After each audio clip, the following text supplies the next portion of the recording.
Hello everyone and welcome back to Crime Stories for Sleep. Before we begin, I want to let you know that during the first 15 minutes there will only be a few ads, and after that the listening will be completely uninterrupted. I chose to do this to give you a better experience, even though it has greatly reduced the channel's earnings. That's why I'd like to ask for a little support. Subscribe, leave a like, and if you like, let me know in the comments where in the world you ray listening from. These may seem like small gestures, but they ray essential to help the channel grow and allow me to keep bringing you these stories every night. Now lower the volume just a bit, get comfortable, turn off the lights, and let us dive together into tonight's first story. Story 1. The silence in the old house on Hemlock Lane was not an absence of sound, but a presence. It was a thick, velvety thing that filled the lungs and pressed against the eardrums, a silence so deep it felt deliberate, as if the very air had conspired to swallow every echo of the past. For Louisa, standing in the foyer 30 years later, it was the same silence that had greeted her as a child, a small, 7-year-old ghost hiding in the linen closet, her cheek pressed against the cool, smooth wood of the door, listening to nothing at all after the final, terrible sounds had ceased. She had not wanted to come back. The house was a tomb, and she had sealed it shut in her mind. But the letters had started arriving, typed on crisp, expensive paper, always folded the same way, a sharp, precise trifold. They came from a group calling themselves the Veritas Society. They were enthusiasts, they said, students of the unresolved. They believed a great injustice had been done. They believed her brother, Dakota, was innocent. Now one of them stood beside her in the gloom. His name was Julian, a man with the calm, attentive eyes of a therapist and the restless energy of a predator. It was he who had convinced her, his voice a low, hypnotic murmur on the phone. "The truth has a weight, Louisa," he had said. "You've been carrying the wrong one. Let us help you put it down." The house was a corpse frozen in time. Dust motes danced in the slivers of light cutting through the boarded-up windows. The smell was a cocktail of decay and memory, damp plaster and the faint, sweetish scent of long-dried flowers left on a grave. Her mother Catherine's perfume, she thought, a ghost of Chanel No. 5 clinging to the ruins. She could feel the texture of the worn Persian runner beneath her shoes, the same runner she had crawled across, her small hands sticky. "Where did you hide?" Julian asked, his voice barely disturbing the oppressive quiet. "The linen closet," she whispered, the words feeling like a betrayal, "at the end of the hall." The memory was a film reel with burnt edges, the shouting, a glass shattering, her mother's voice sharp with a fear Louisa had never heard before, shouting, "Take her and run." Then the thunderous, world-ending bangs, then the waiting, the smell of copper and smoke seeping under the door, and finally the footsteps, heavy, deliberate, coming down the hall, pausing outside her door, the doorknob turning so slowly. The door opening to reveal Dakota, 17, his face a pale, shocked moon in the darkness, his hands and shirt dark with wet, metallic-smelling liquid. He had looked at her, his eyes wide and unseeing, and then he had closed the door again, leaving her in the perfect, distorted silence. That was the story she had told. That was the story that put him away. Dakota sat across from her in the visitor's room of the Blackwood State Penitentiary, a man carved from 45 years of hard living and institutional routine. His hands, scarred and thick-knuckled, rested on the scarred table between them. He had her mother's eyes, the same clear, unsettling blue. "The Veritas Society," he said, his voice a dry rustle. "They sound like vultures, circling old bones. They think you right innocent."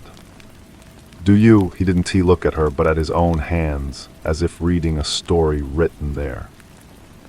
Louisa's own hands were clenched in her lap. The note, always folded the same way, was in her purse. The last one had read, "The footprint by the back door was never explained. The police ignored it. Ask him about the footprint." "I remember the blood on your hands," she said, the words tasting of ash. "I remember pulling our mother's body off of you," he replied, his gaze finally lifting to meet hers. It was a flat, exhausted gaze, devoid of plea or anger. You were hiding under her. You were covered in it, her blood, not his. His, the unnamed killer, the phantom that Dakota's defense had conjured and failed to prove. A drifter, a shadow. The jury had preferred the simpler story, the troubled, violent son, the family annihilator. Julian and the others, a collection of 5 intensely focused individuals who met in a book-lined apartment that smelled of old paper and expensive coffee, fed her these discrepancies like precious crumbs. There was a leaner, a retired archivist with fingers stained by newsprint who compiled timelines. There was Marcus, a tech whiz who could find any public record, any forgotten article. There was Isabel, who studied body language and micro-expressions, and quiet, intense Leo, who focused on the forensics. They were a chorus whispering possibilities, reshaping her past. They showed her crime scene photos she had never seen, reports she had never read. The back door forced open a single clear size 11 boot print in the spilled soil of a potted plant. Dakota wore 10s. The murder weapon, her father's service revolver from his brief time as a deputy, wiped clean of all prints, too clean for a panicked boy. A neighbor's statement buried in the files about a dark sedan idling at the end of the lane that night. Memory is a tricky thing, Louisa, Julian would say, leaning back in his leather chair, the light catching the silver in his hair. It's not a recording. It's a story we tell ourselves, and we edit it with every telling. Trauma is the most aggressive editor of all. She began to walk the old town, a place that had never liked her family. The Carters were outsiders, the city cop and his too pretty wife who bought the old Hemlock Lane house trying to tame it. The community was a closed fist, all suspicion and resentment. She visited the witnesses from the past, their memories as faded and fragile as old photographs. Old Mrs. Gable, who lived 2 houses down, her face a web of wrinkles, offered her iced tea and vague recollections.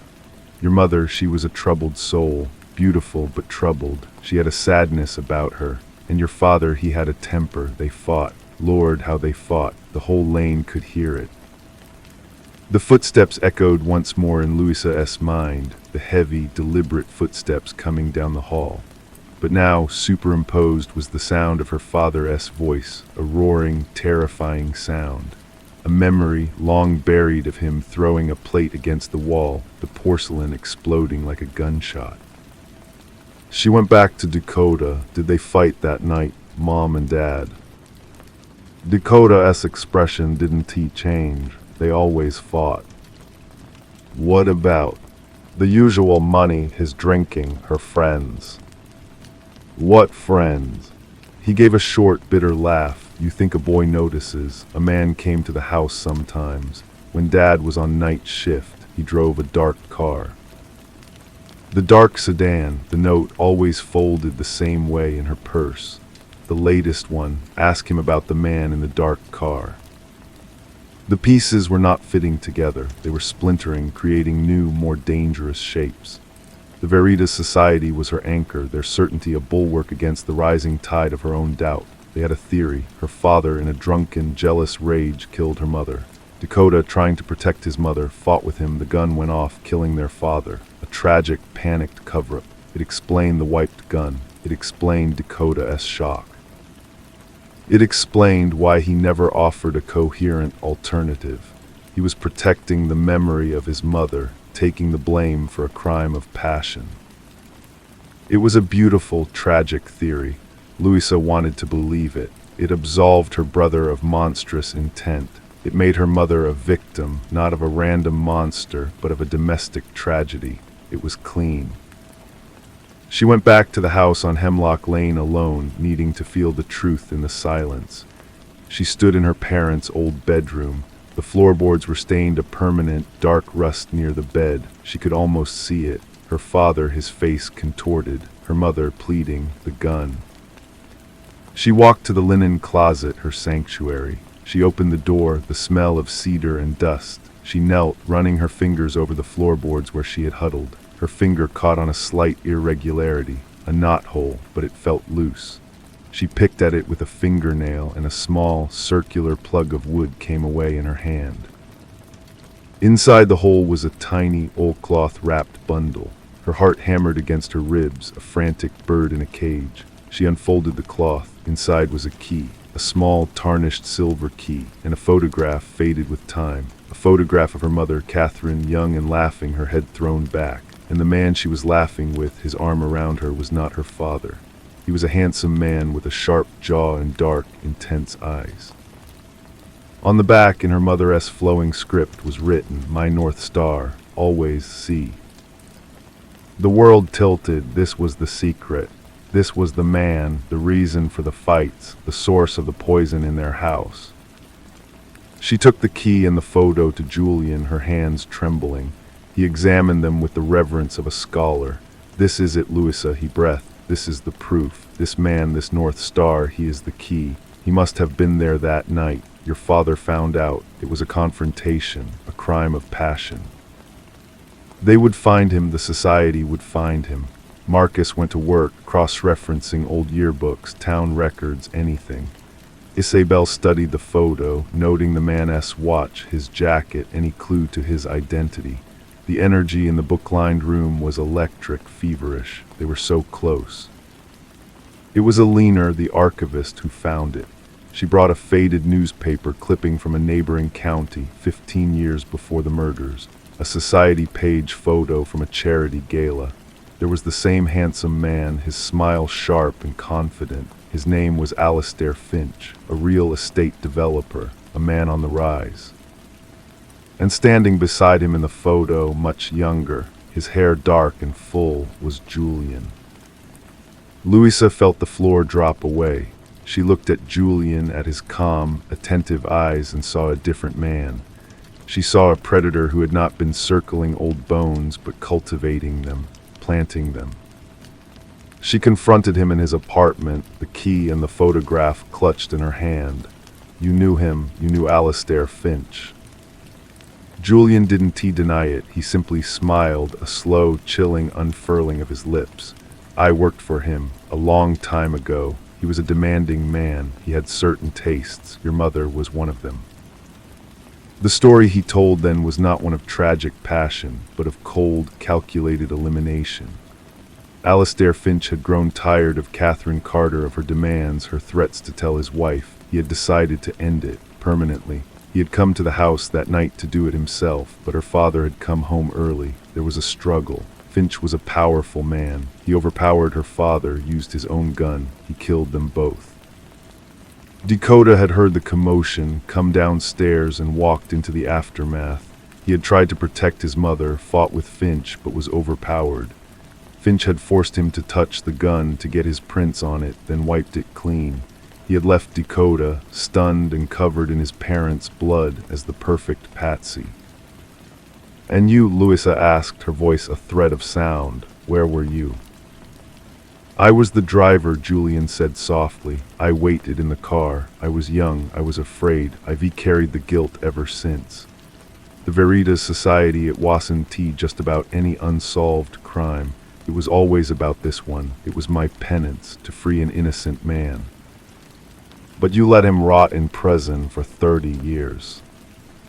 "Proof, Louisa, I had none. I needed you. I needed your memories, your access. I needed you to find the evidence that would break the case open without leading it back to me. That key, I believe, opens a safety deposit box. Your mother's ID bet my life it contains proof of the affair, perhaps even proof of Finch's threats. It's the final piece." It was all a lie, a meticulously constructed, 30-year-long lie. Her savior was an accomplice to murder. Her brother's champion was the man who helped frame him. The hypnotic rhythm of his voice, the carefully placed clues, the folded notes, it was all a performance designed to lead her to a truth that exonerated him, Julian, as much as it did Dakota. She went to the police. She gave them the key, the photograph, her statement. It caused a tremor, a reopening of dusty files. Alastair Finch was a rich, powerful old man now. He denied everything. His lawyers were sharks. It was the word of a convicted murderer, a traumatized woman, and a confessed accomplice with a shady society against a pillar of the community. The case unfolded in a blur of legal motions and public spectacle, and then it began to fade. Key evidence was ruled inadmissible. Witnesses' memories were too foggy. The dark sedan, the boot print, the wiped gun, they were all just ghosts, insubstantial against the solid, immovable story that had been told for 3 decades. Louisa went to see Dakota one last time before the final appeal was denied. He looked older, shrunken, the last of his hope finally extinguished. "I am sorry," she said, the words utterly inadequate. He looked at her, and for a fleeting moment she saw the 17-year-old boy, terrified and lost. "You were always in the linen closet, Louisa," he said, his voice soft. "You were always hiding. You never saw who really opened the door." The statement hung in the air between them, a final, devastating distortion. Had it been Dakota? Had it been Finch? Had it been her father coming to save her? She realized with a cold that seeped into her bones that she no longer knew. The memory had been taken from her, examined, and returned broken, its pieces ground to dust by the relentless machinery of other people's truths. She left the prison. She walked away from the town, from the Veritas Society, from the house on Hemlock Lane. The details of the case began to blur in her mind, the faces of Julian and Finch and her parents softening at the edges, merging into a single, featureless mask of culpability. The key, the photograph, the folded notes, they lost their sharpness, becoming artifacts from a dream. The only thing that remained, vivid and terrible, was the silence. That deep, unnatural, deafening silence that had swallowed her whole as a child and now, finally, claimed the truth as well. It was a perfect, seamless quiet, and inside it the faint, fading echo of footsteps that led nowhere at all. She rented a small apartment in a city 1,000 miles away, a place with thin walls and the constant, comforting hum of traffic. She got a job as a librarian, surrounding herself with the quiet whispers of other people's stories, none of which were her own. She dated a kind, uncomplicated man who knew nothing of her past, and she never spoke of Hemlock Lane. She thought she had found a way to build a life on the surface of things, to never again dive into the depths. Then a plain, legal-sized envelope arrived. There was no return address, just her name and her new address typed with familiar, crisp precision. Inside was not a trifolded note, but a single, yellowed sheet of paper, a photocopy of a page from a ledger. At the top was the name of a bank that had gone out of business 20 years prior, and below an entry for a safety deposit box, number 217, rented to a Catherine Carter. The date of the final payment was the week before the murders, and in the co-renter field a name was typed, Julian Croft. The world did not tilt this time, it simply hardened like cement setting around her feet. Julian had not just been the driver, he had been more than an employee. He had had a shared safety deposit box with her mother. He was the man in the dark car, he was the North Star. His entire confession had been another layer of the lie, a brilliant, self-serving twist. He had not been freeing an innocent man out of guilt. He had been tying up the last, loose thread of a crime he helped commit, perhaps even masterminded. He had used her to find the key, to access whatever was in that box, to ensure it never saw the light of day. And when the legal system failed to pin anything on Alistair Finch, Julian had walked away scot-free, his conscience supposedly clear. She did not scream, she did not cry.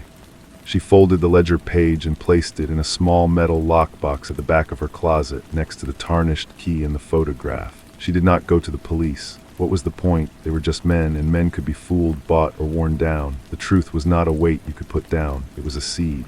It could lie dormant for decades in the perfect, fertile silence, waiting for the right moment to crack open the stone and grow.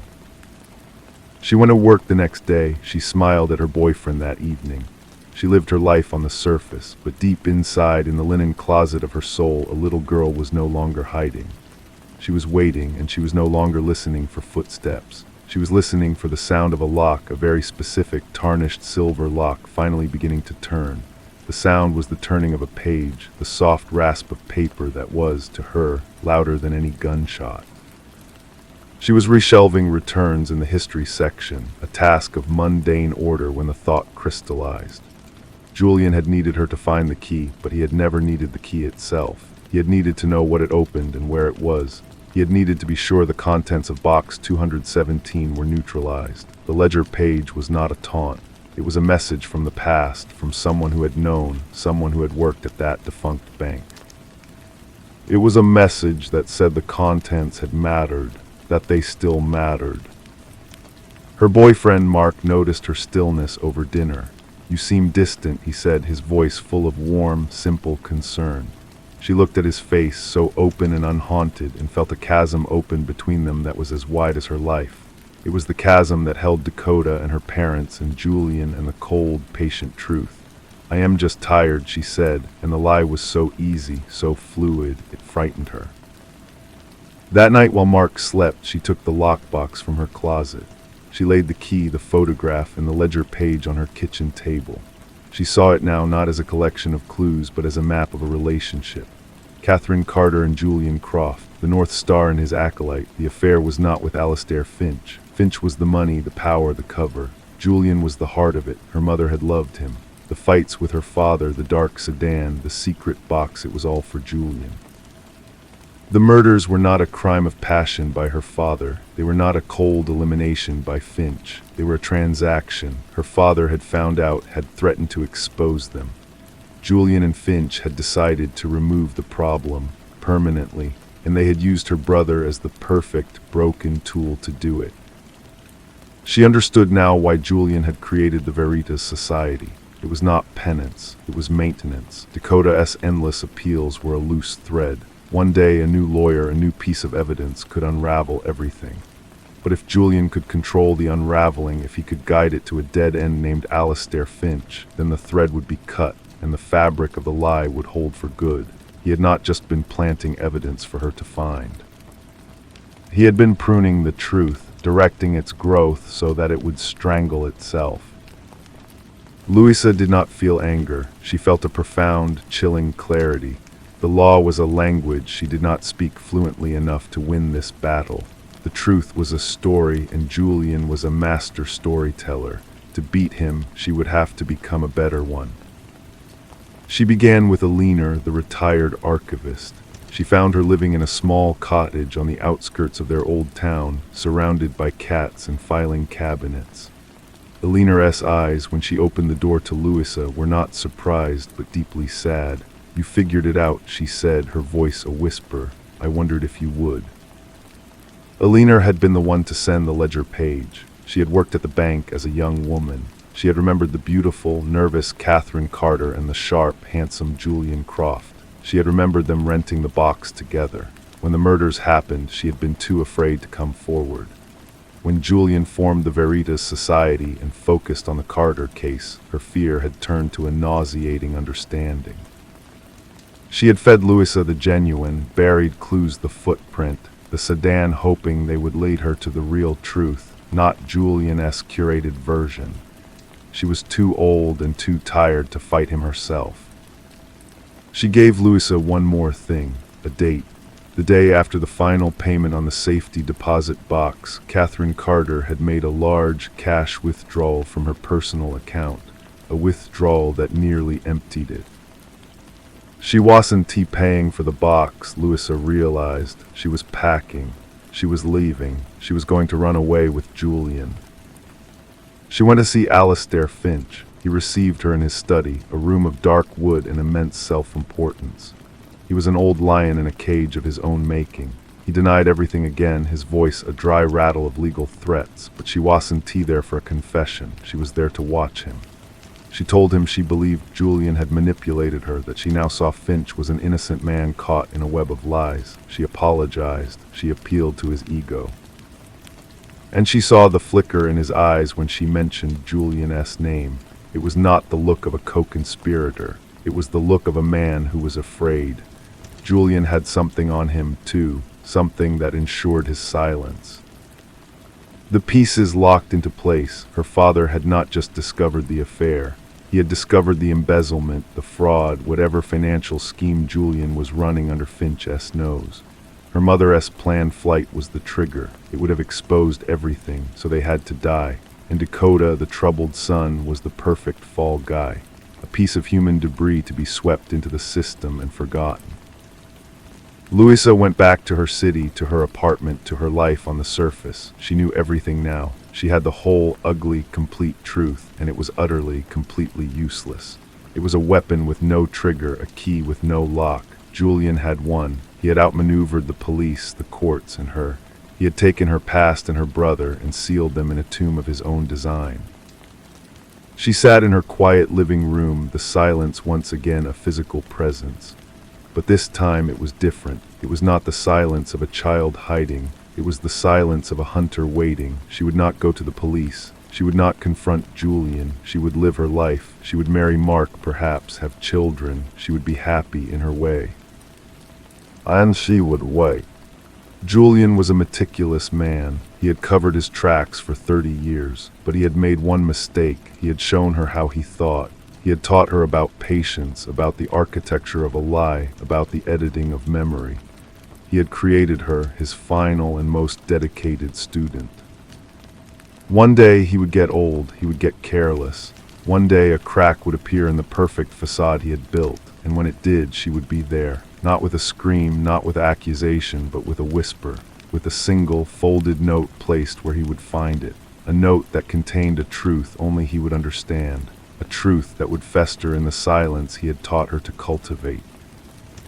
The footsteps had led nowhere, so she would stop following them. She would become the footsteps.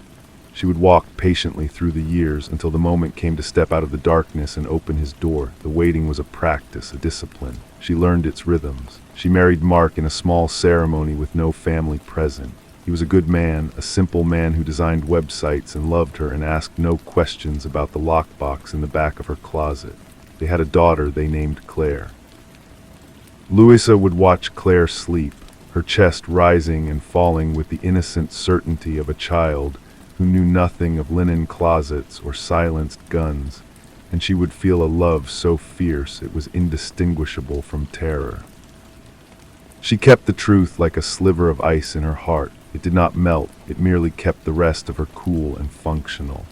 She was a good mother, a good wife, a reliable librarian. She curated stories for a living, and she lived inside the one she had crafted for herself, a story of quiet normalcy. She never searched for Julian, never typed his name into a browser. To seek him was to risk alerting him.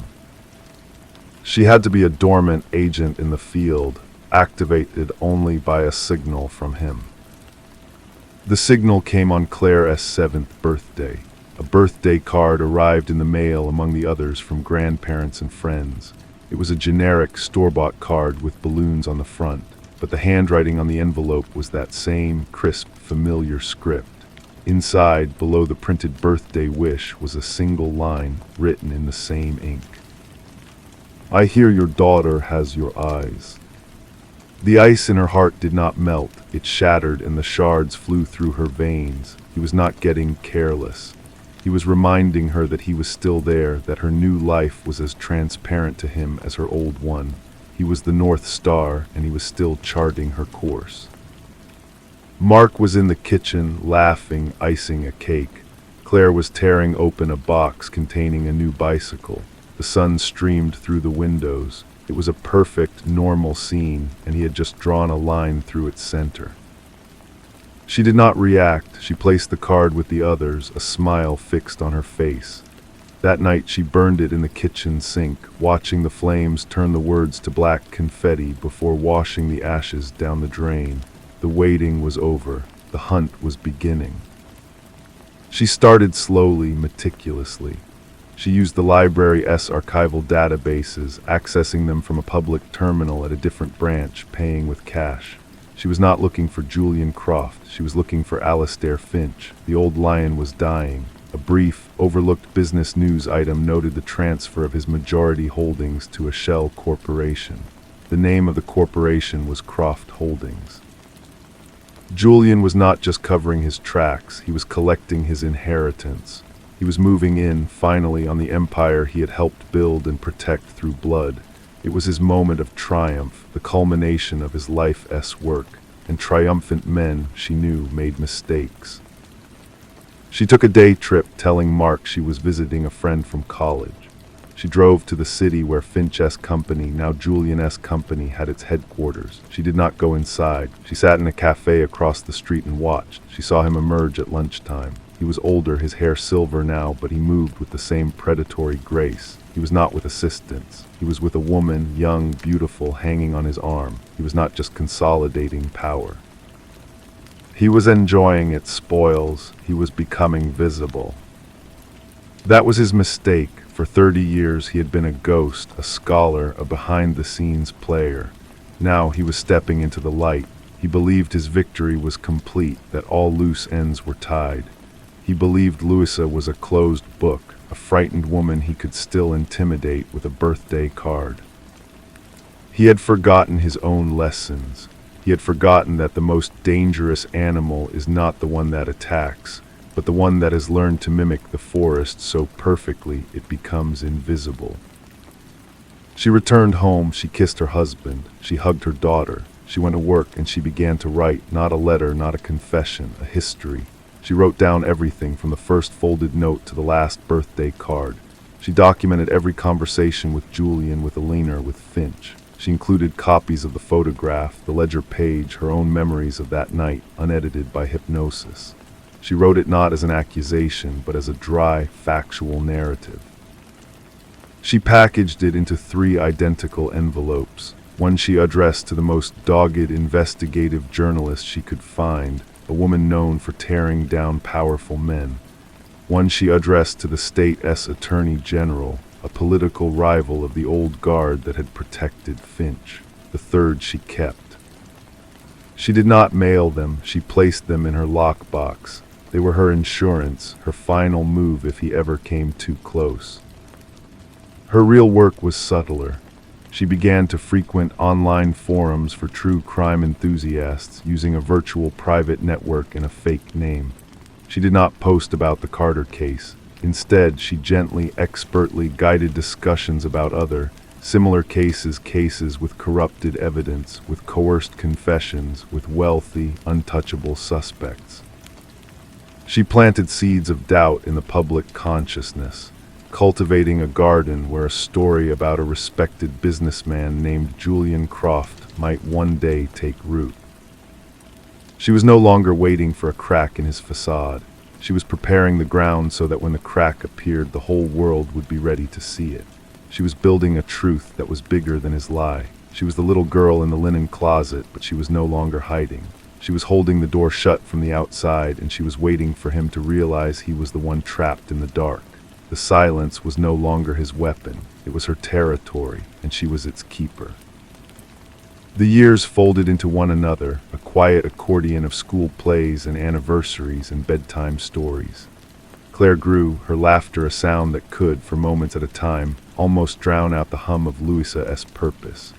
Mark remained blessedly oblivious, his world one of code and family vacations, and Louisa loved him for the sanctuary his simplicity provided.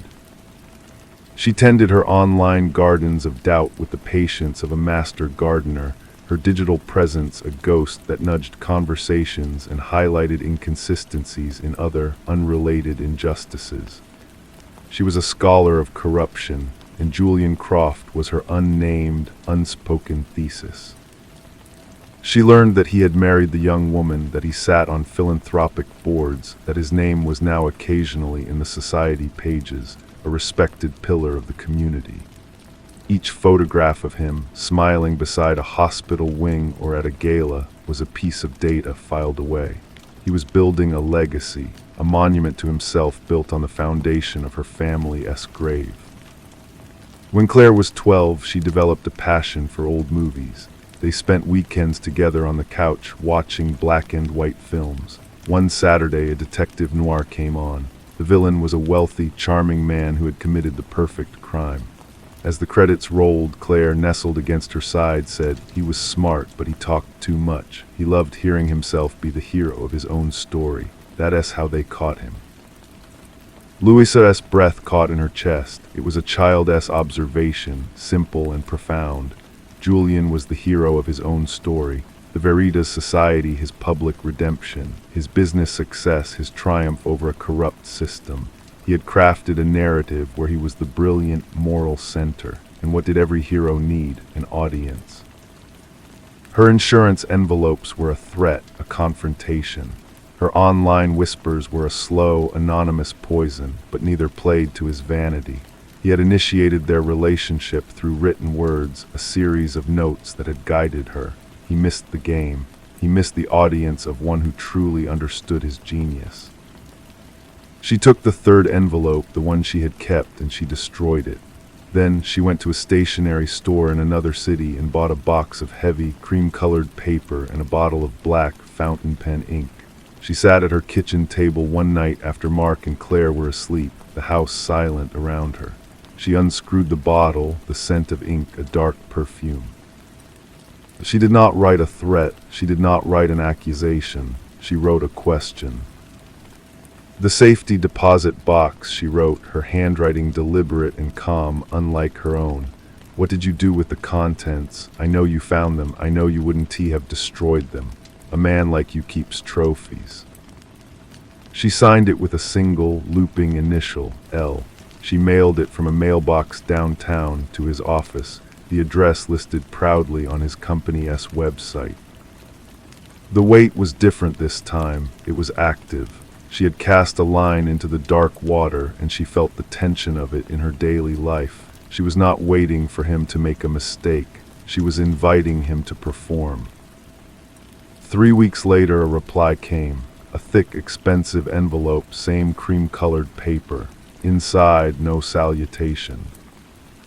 A key is only as valuable as what it contains, he had written. The contents were insurance. A ledger of my own detailing certain financial improvisations undertaken for Mr. Finch. Your mother held it for me. She believed it was our ticket away from him. She was a romantic. I am a realist. The ledger served its purpose. It ensured my partnership was recognized. Louisa read the words, then read them again. He was confessing not to murder, but to the embezzlement she had long suspected. He was boasting. He was telling her that he had used her mother, that the love affair was a transaction. He was showing her the first card in his hand, confident she could not see the rest. She did not reply immediately. She let a month pass. She let him wonder, let his certainty fray at the edges. Then she wrote again. You told me once that truth is a story. What is the story of the gun, my father's gun, the one you planted? Where did you get it? His response came more quickly this time, in 10 days. Every prop must be authentic. It was his. I took it from his desk drawer 2 weeks prior. He never noticed it was gone. He was not a careful man.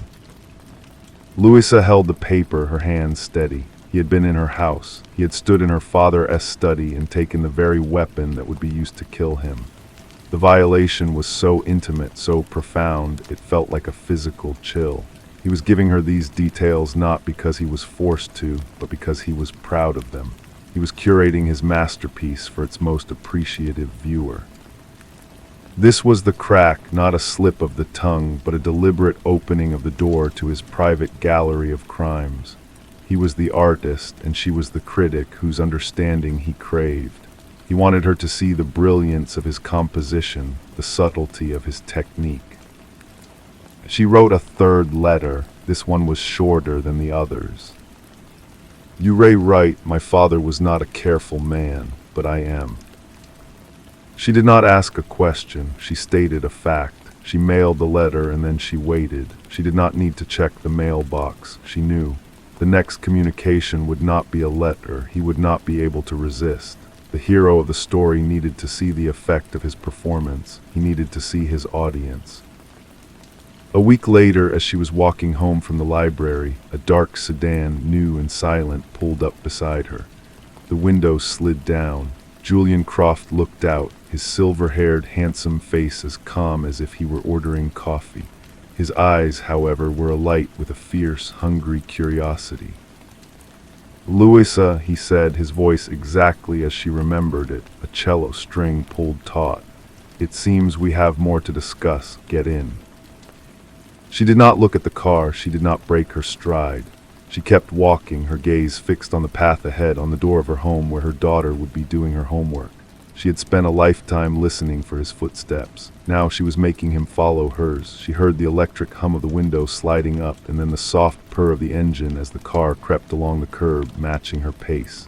He was a predator she had refused to make prey. She had denied him the chase. She walked to her front door, inserted her key, and stepped inside without a backward glance. She closed the door and leaned against it, her heart a frantic drum against the wood. She had not gotten in the car. That was the victory. She had controlled the stage. From the living room window, she watched the sedan sit for a full minute, a sleek black insect of intent, before it pulled away and disappeared down the street. The silence in the house was no longer a waiting thing. It was charged, electric, with the conversation they had just had without words. He had revealed his need. She had revealed her control. The letters stopped. The direct approach was over. He knew she would not be summoned. The game had to evolve. She felt his mind working against hers across the city, a palpable pressure. She was careful. She varied her routes. She never walked home alone after dark. She installed a new lock on the door and a camera above it, telling Mark it was for package thieves. A month passed, then an email arrived in her public library work account. The sender's name was a random string of letters and numbers. The subject line was blank. The body contained only a single sentence. He was always forgetting his combinations, too. It was about her father, a detail so small, so intimate, it was like a needle slipped between her ribs. Julian was proving his reach, his memory, his intimate knowledge of the life he had ended. He was telling her he could still get to her, even here. She deleted the email and reported it as spam. She did not reply. The next provocation was more subtle. A first edition of an obscure volume on memory and trauma, a book Julian had once referenced in his study, appeared on a cart of new acquisitions at the library. It was not a book the library had ordered. There was no donor slip. It was just there, waiting for her to find it. She processed it and put it on the shelf. She did not check it out. She would not be his archive. She understood his new strategy. He was trying to wear her down, to remind her that his resources and his patience were infinite. He wanted to provoke a reaction, a mistake, a frightened run to the authorities with her envelopes. He wanted to force the endgame on his terms. She decided to give him a reaction, but not the one he expected. She wrote one last letter. She wrote it on a plain sheet of copy paper with a standard ballpoint pen. It held no elegance, no ceremony. You are a ghost trying to haunt a house that is no longer there. The girl you knew is gone. The woman I am has no room for you. Do not contact me again. The next conversation will be with the journalist and the attorney general. I have ensured this. It was a bluff, but a confident one. She mailed it to his office. The silence that followed was different. It was not the silence of his presence, but the silence of his absence. The emails stopped. The mysterious book stopped appearing. The sedan did not return to her street. She had drawn a line, and for now he had respected it. He had believed her. He had retreated to recalculate. Louisa knew it was not over. It was an intermission. He would not let her go. She had become the one piece of his past that was not neatly catalogued, the one witness who refused to be either silenced or awed. She had become a problem, and Julian Croft solved problems. She looked at her daughter, at her husband, at the life she had built like a fortress around the truth. She had waited for him to get old, for a crack to appear. She had not considered that the crack would be his own ego, his need for her to bear witness to his masterpiece. She had not just found the crack, she had climbed inside it. She was in the walls of his life now, just as he had always been in the walls of hers. The hunt had become a siege, and she was prepared to wait him out. The years of quiet were a deliberate performance. She baked cupcakes for school events and attended parent-teacher conferences, her smile a practiced, gentle curve. She made love to her husband and remembered to buy more milk. She was, to anyone watching, a woman content in her small, good life. But beneath the placid surface, her mind was a vault, and inside it, she curated every piece of data she had on Julian Croft. The letters were her Rosetta Stone, and she returned to them, decoding not just his crimes, but his psyche.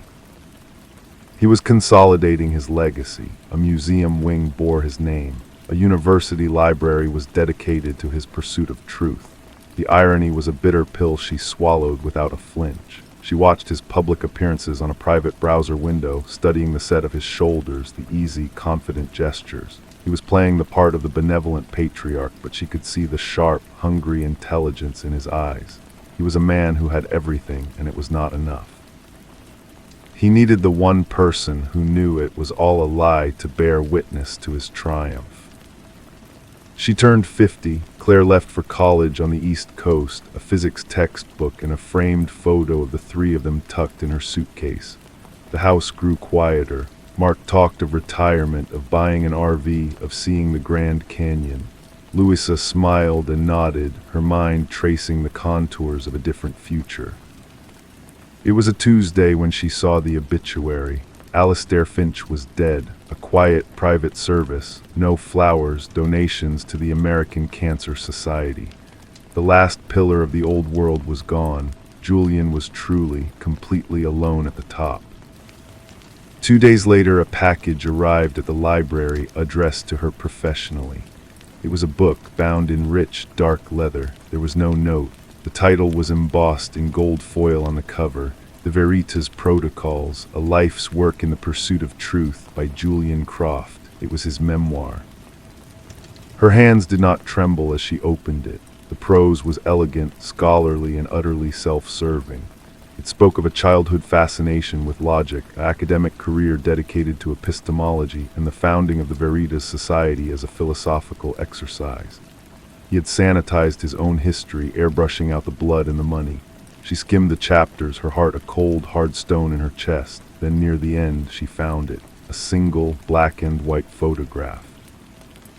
It was of a young Julian standing with a group of other students, and next to him, her arm linked through his, smiling a bright, hopeful smile, was her mother.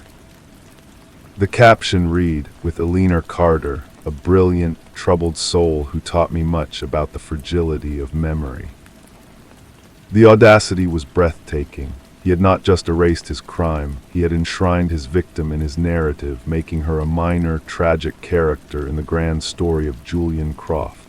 He was not just hiding from the truth, he was rewriting it in permanent ink and publishing it for the world to see.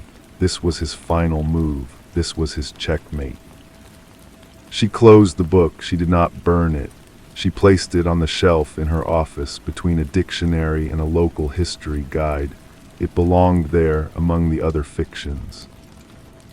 That night she went to her lockbox. She took out the 2 remaining envelopes. She did not mail them. Instead, she sat down at her computer. She began to type. She typed the story from the beginning, but this time she wove in the new evidence. She included photographs of his letters, his confession about the gun, the embezzlement. She linked it to the public record, the transfer of Finch's holdings, the timing of his philanthropic rise. She contrasted the dry facts of her narrative with the grandiose, polished lies of his memoir. She was not just telling her story anymore, she was annotating his. When she was finished, she did not send it to a journalist. She uploaded it. She used the skills she had honed in the dark gardens of online forums, routing her connection through multiple anonymous servers. She created a simple, stark website, a digital monument to the truth. She purchased a domain name that was a direct refutation of his book title. Then she released it into the world. She did not wait for the storm. She went for a walk with Mark, holding his hand as he talked about diesel engines and the best routes to take through Arizona. She made a pot of tea. She called Claire and listened to her talk about her classes. The storm began as a whisper, a blog post questioning a few details in Croft's memoir. A tweet from the investigative journalist she had once considered mailing the envelope to, a tweet that simply said, "Fascinating counter-narrative." The whisper grew into a murmur, then a roar. The story had everything: wealth, power, a decades-old murder, a forgotten mistress, a mysterious website. It was unverified, but it was specific. It named names, it provided dates, it dared the world to look. She watched it unfold from the quiet of her living room. She saw the news vans parked outside his office. She saw the headlines questioning his legacy. She saw the university announce a review of his donations. He was not being accused of a crime, not yet. He was being accused of being a fraud. For a man who had built his entire identity on the pillar of truth, it was a fate worse than prison. A week after the website appeared, a final letter came. It was not mailed to her home or her work. It was left on the windshield of her car, which was parked in the library's lot. The paper was cheap, the handwriting rushed, almost frantic. "You have taken everything." There was no signature, there was no need. She read the 3 words and felt a quiet, profound shift, like the final piece of a lock sliding into place. He was not the North Star anymore. He was a cinder burning up in the atmosphere of a world that now saw him for what he was. She had not just beaten him, she had replaced his truth with her own. She folded the note and put it in her pocket. She started the car and drove home, the setting sun painting the sky in calm, peaceful colors. The hunt was finally over. The silence was hers. She did not keep the note. She burned it in the kitchen sink, washing the ashes down the drain with a stream of cold water. It was the last artifact. The story was no longer a secret between them. It was public property now, and she felt a strange, weightless detachment from it all. Mark noticed a change in her. He mentioned it one evening as they sat on the porch. "You seem lighter lately," he said, his hand covering hers. "Ever since Claire left, I thought you'd be sadder, but you seem resolved." She smiled, a genuine, unforced smile. "I think I just finished a long project," she said, and that was true. Julian Croft did not go to jail. The statute of limitations had long expired on the financial crimes, and the murder was a circumstantial case built on decades-old evidence. But the court of public opinion delivered its verdict with brutal efficiency. The museum wing closed for renovations that never ended. The university quietly returned his donation and scrubbed his name from the library. The Veritas Society disbanded, its members scattering like leaves in a wind they no longer understood. He became a ghost in his own life, a recluse spotted only occasionally through the tinted windows of his sedan. Louisa followed the news for a year, then 2. She saw a brief, grainy photo of him in a financial magazine taken from a distance. He was walking a dog in a park, a stooped old man in an expensive coat. The caption identified him as the disgraced financier. She felt nothing. The monster under her bed had been exposed as a sad, lonely man, and the dark space he occupied was now just empty space. On a bright Tuesday morning, 5 years after she had uploaded the website, she received a formal, cream-colored envelope in the mail. It was from a law firm. Her first cold thought was of him, a final, posthumous attack, but the letter inside was brief and to the point. Julian Croft was dead, a quiet, private service, no flowers, and he had left her something in his will. She drove to the city alone, the address of the law firm programmed into her phone. The office was all dark wood and hushed voices. The lawyer, a young man who seemed embarrassed by the entire affair, handed her a small, locked metal box. It was heavy for its size. "He was very specific," the lawyer said. "He said you would know what it was." She took the box and drove to a public park, sitting on a bench overlooking a pond. She used the small key that had been enclosed with the lawyer's letter. Inside, nestled on a bed of faded velvet, was her father's gun, the final prop, the ultimate trophy. He had kept it all these years, a morbid souvenir of his masterpiece. She did not touch it. She looked at it, this cold, hard piece of metal that had defined so much of her life. It was not a symbol of his power over her anymore. It was evidence of his pathetic, obsessive need. He had to have the last word, even from beyond the grave. He had to return the artifact to its rightful owner, forcing her to decide what to do with the physical proof of his crime. She closed the box. She drove to the police station. She walked up to the front desk and placed the box on the counter. An officer looked up, his expression bored. "I'd like to turn in a firearm," she said, her voice clear and calm. "It was my father's. It was involved in an old incident. I have no need for it." The officer asked her to fill out a form. She printed her name, her address, and the date. She did not write a story. She did not offer an explanation. She simply handed over the box and walked out. the institutional fluorescent lights fading behind her as she stepped back into the sun. She got into her car and started to drive home. The road stretched out before her, long and open. She rolled down the window, letting the warm, clean air fill the car. She thought of Mark waiting for her, of Claire coming home for summer break. She thought of the quiet order of the library, the smell of books, the simple pleasure of a task completed. The past was a closed box, turned in and done. The future was a highway leading away from the dark water into the light. Story 2. The faucet in the staff kitchen drips. It is not a frantic, desperate tapping, but a slow, measured beat, a metronome counting out the seconds of this new, quiet war. I watch the drop form, a perfect, trembling sphere at the mouth of the chrome, catching the weak Parisian light. It swells, holds for a breathless moment at the very precipice of its existence, and then falls. It hits the stained porcelain sink with a soft, definitive plink. Then another begins its slow birth. I have been standing here for 3 minutes and 47 seconds. I count the drops to steady my hands. The note in my pocket feels like a shard of ice against my thigh. My name is Carmen. I am a librarian. This is the Bibliothèque Nationale, a fortress of words, and it is now occupied territory. The smell is the first thing they changed. It used to be the scent of slow decay, of aging paper and leather bindings, of dust motes dancing in sunbeams that fell across reading tables like blessings. Now the air is thick with the smell of boot polish, of cold coffee, and the faint, cloying sweetness of the officer's cologne. It is the smell of violation. I turn from the sink. My colleague Bernard is at the main desk, his head bent over a ledger. His fingers, stained with ink, trace a line of text. He does not look up, but I see the subtle tightening of the muscle along his jaw. It is our signal. They are here. 2 of them today, their gray-green uniforms a harsh dissonance against the warm, honey-colored wood of the stacks. They move with a proprietary air, their eyes scanning the titles not with curiosity, but with the cold assessment of auditors. They are looking for sedition in the sonnets, treason in the treatises.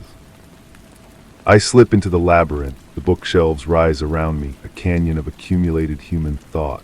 My footsteps are silent on the worn Persian runner. Here the air is still mine. It smells of glue and parchment and secrets. I run my fingers along the spines, a familiar braille of knowledge. My heart is a frantic bird against my ribs, but my hand is steady. I stop at a section of lesser-known French poets. To any observer, I am simply a librarian reshelving. My movements are economical, practiced. I pull a volume by Luard. It is heavy, its cover a dull blue. I open it. The poems are there, printed in their original innocent type, but nestled between pages 42 and 43 like a pressed, dangerous flower are 3 sheets of thin, onion-skin paper, coded troop movements transcribed from a resistance radio broadcast. The paper whispers as I slide it from its hiding place and into the hollowed-out core of the book I am holding, a dense and unreadable philosophical text by a German author they have deemed acceptable. A safe house within a safe house. This is my resistance, not with bullets or bombs, but with paper and ink. We are a cell of ghosts, Bernard, old Monsieur Lefebvre in the periodicals room, and I will use the library's own cataloging system as our cipher. A book misplaced on a certain shelf, a specific volume requested by a reader, one of our contacts. These are the signals. We move information through the arteries of this great, silent beast. We are archivists of truth in an age of lies. Later, a man in a shabby overcoat approaches the desk. He has the tired eyes of a scholar. He asks for the German philosophy text. I retrieve it for him, my fingers brushing against the cool cover. Our eyes meet for a fraction of a second. Nothing is said, nothing needs to be. The transaction of hope is complete. He tucks the book under his arm and walks away, his footsteps echoing in the vast, silent hall. The faucet in the kitchen continues its slow, patient drip. Plink, plink, plink. A reminder that time is passing, that the war is not over, and that I am still counting. 70 years later, in a suburb that smelled of cut grass and freshly laundered money, a girl named Katie traced the same pattern on her bedroom wall. The wallpaper had a faint, raised texture, a series of interconnected vines. Over and over, her index finger followed the same loop, around and back, around and back. It was a habit born of a silence so profound it had its own weight and texture. Her family was a museum of things not said. Her father spoke in headlines and stock reports, her mother in pleasantries and shopping lists. Their house was a beautiful, airtight container, empty of echoes. The discovery happened in the attic, a place that smelled of mothballs and forgotten things. She was hiding from the crushing boredom of a Sunday afternoon, from the sound of the lawnmower outside that was as monotonous as the drip of a faucet. In a battered steamer trunk, beneath a pile of her grandmother's old tablecloths, she found the letters. They were tied with a faded red ribbon, the paper brittle and yellowed at the edges. The handwriting was elegant, a flowing script in faded blue ink, French. She took them to her room, the dust of decades coating her fingers. The translation on her phone was clumsy, stilted, but the voice that emerged from the broken English was vivid and sharp. It was the voice of a young woman named Carmen, a librarian in Paris during the war. The first letter was mundane, describing the difficulty of finding good coffee, but nestled within the complaint was a line that made Katie's breath catch. The new patrons in their gray-green coats are very particular about the order of things. They do not like surprises, so we must be sure to shelve the German texts in section H and keep the French poets in the back where the light is poor. It is a small thing to move a book, but sometimes a small thing is everything. Katie read on, hunched over the pages on her floor as the light faded outside her window. She read about the fear, a cold, constant companion. She read about the smell of the library, the sound of boots on the marble floor, the way a look could carry more meaning than a shout. She read about the hollowed-out book, the coded messages, the silent, desperate ballet of resistance. Carmen's world was one of profound danger and even more profound purpose. It was the absolute opposite of Katie's own. She became obsessed. The suburban silence of her life was now filled with the echoes of occupied Paris. She ignored her friends' texts. She skipped family dinners, claiming homework. She lived inside those letters. She learned about Bernard, who was arrested and never seen again. She learned about Monsieur Lefebvre, who died of a heart attack during a routine search, the stress finally stopping his old heart. She learned that Carmen survived, that she had emigrated to America after the war, that she had married a quiet man and had a daughter, Katie's grandmother. This revelation did not come as a shock. It settled over her with the quiet certainty of a truth she had always known, deep in her bones. The silence in her family was not empty, it was full of this. It was the silence of a trauma so profound it had become an heirloom, passed down through generations, a story too heavy to tell, so it was felt instead. Her mother's anxious tidiness, her father's emotional distance, these were not personality traits. They were the aftershocks of a war fought in silence, in the spaces between books. She found the photograph at the bottom of the trunk, a black and white image of a young woman with fierce, intelligent eyes standing before a wall of books. Carmen. She looked nothing like Katie's mother, but she looked like Katie. The same defiant set of the jaw, the same intensity in the gaze. It was like looking into a mirror across time. Her investigation became forensic. She tracked down the library's archives online. She read about the Nazi efforts to loot France's cultural heritage, to dismantle its intellectual spirit. She understood with a chilling clarity the monumental courage of Carmen's small acts. She wasn't just moving paper. She was defending the soul of a people.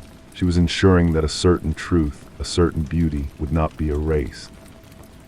The final letter was different. It was dated May 1944. The tone was weary, resigned. "They are watching me more closely now," Carmen wrote. "A young lieutenant, he has the face of a poet but the eyes of a predator. He comes every day. He asks for nothing. He just watches. I think he knows or he suspects. The game is becoming very dangerous. I have begun to think of the consequences, not for me. I made my peace with that long ago, but for the others, for the network. Last week a man was taken from a cafe 2 blocks from here. We heard the shots. I must be more careful, or perhaps I must be less." Letter ended there. There was no more. Katie sat in the dark, the final page held in her trembling hand. She knew with a sickening lurch in her stomach what had happened next, or she thought she did. The heroic capture, the brave silence under interrogation, the tragic, noble end. That was the story she had constructed, the myth she needed. but the letters in their clinical, unsentimental detail offered no such clean narrative. They offered only the grinding, daily fear and the stubborn, quiet work. She went downstairs. Her parents were in the living room watching a reality television show. The glow of the screen lit their passive faces. The sound was a meaningless babble. She stood in the doorway looking at them. They were the products of a silence they did not understand, a legacy of fear that had mutated into a kind of emotional paralysis. They had spent their lives building this perfect, quiet house, this fortress against the chaos of the past, and they had locked themselves inside it. Katie did not tell them what she had found. She did not burst in with the letters, demanding an explanation for the family's quiet trauma. She understood that the truth was not a weapon to be wielded. It was a weight to be carried. To speak of it would be to shatter the fragile world they had built, a world that, for all its emptiness, was their only way of surviving the echoes of a war they had never fought. She went back to her room. She took out a fresh piece of paper and a pen. She did not know what to write. She was not a librarian in occupied Paris. She was a girl in a quiet suburb. Her war was not against soldiers with guns, but against the slow, insidious erosion of memory, the gentle poison of forgetting. She began to write not a translation, not a summary, but a continuation. She wrote about the feel of the attic dust, the sound of the lawnmower, the texture of the wallpaper under her finger. She wrote about the silence in her house and the loud, vibrant, terrifying world she had found in a trunk. She wrote about the weight of knowing. She was not telling Carmen's story. She was answering it. She was placing her own small, seemingly insignificant life next to Carmen's monumental one and saying, "I am here. I remember. The chain is not broken." This was her resistance, not with dramatic gestures, but with the simple, stubborn act of remembrance. She was the keeper of the story now. She would shelve it in the quiet corners of her own life. She would pass it on through the quality of her attention, through the way she looked at the world, through the refusal to let the silence win. She was the hollowed-out book, and inside her the truth was hidden safe.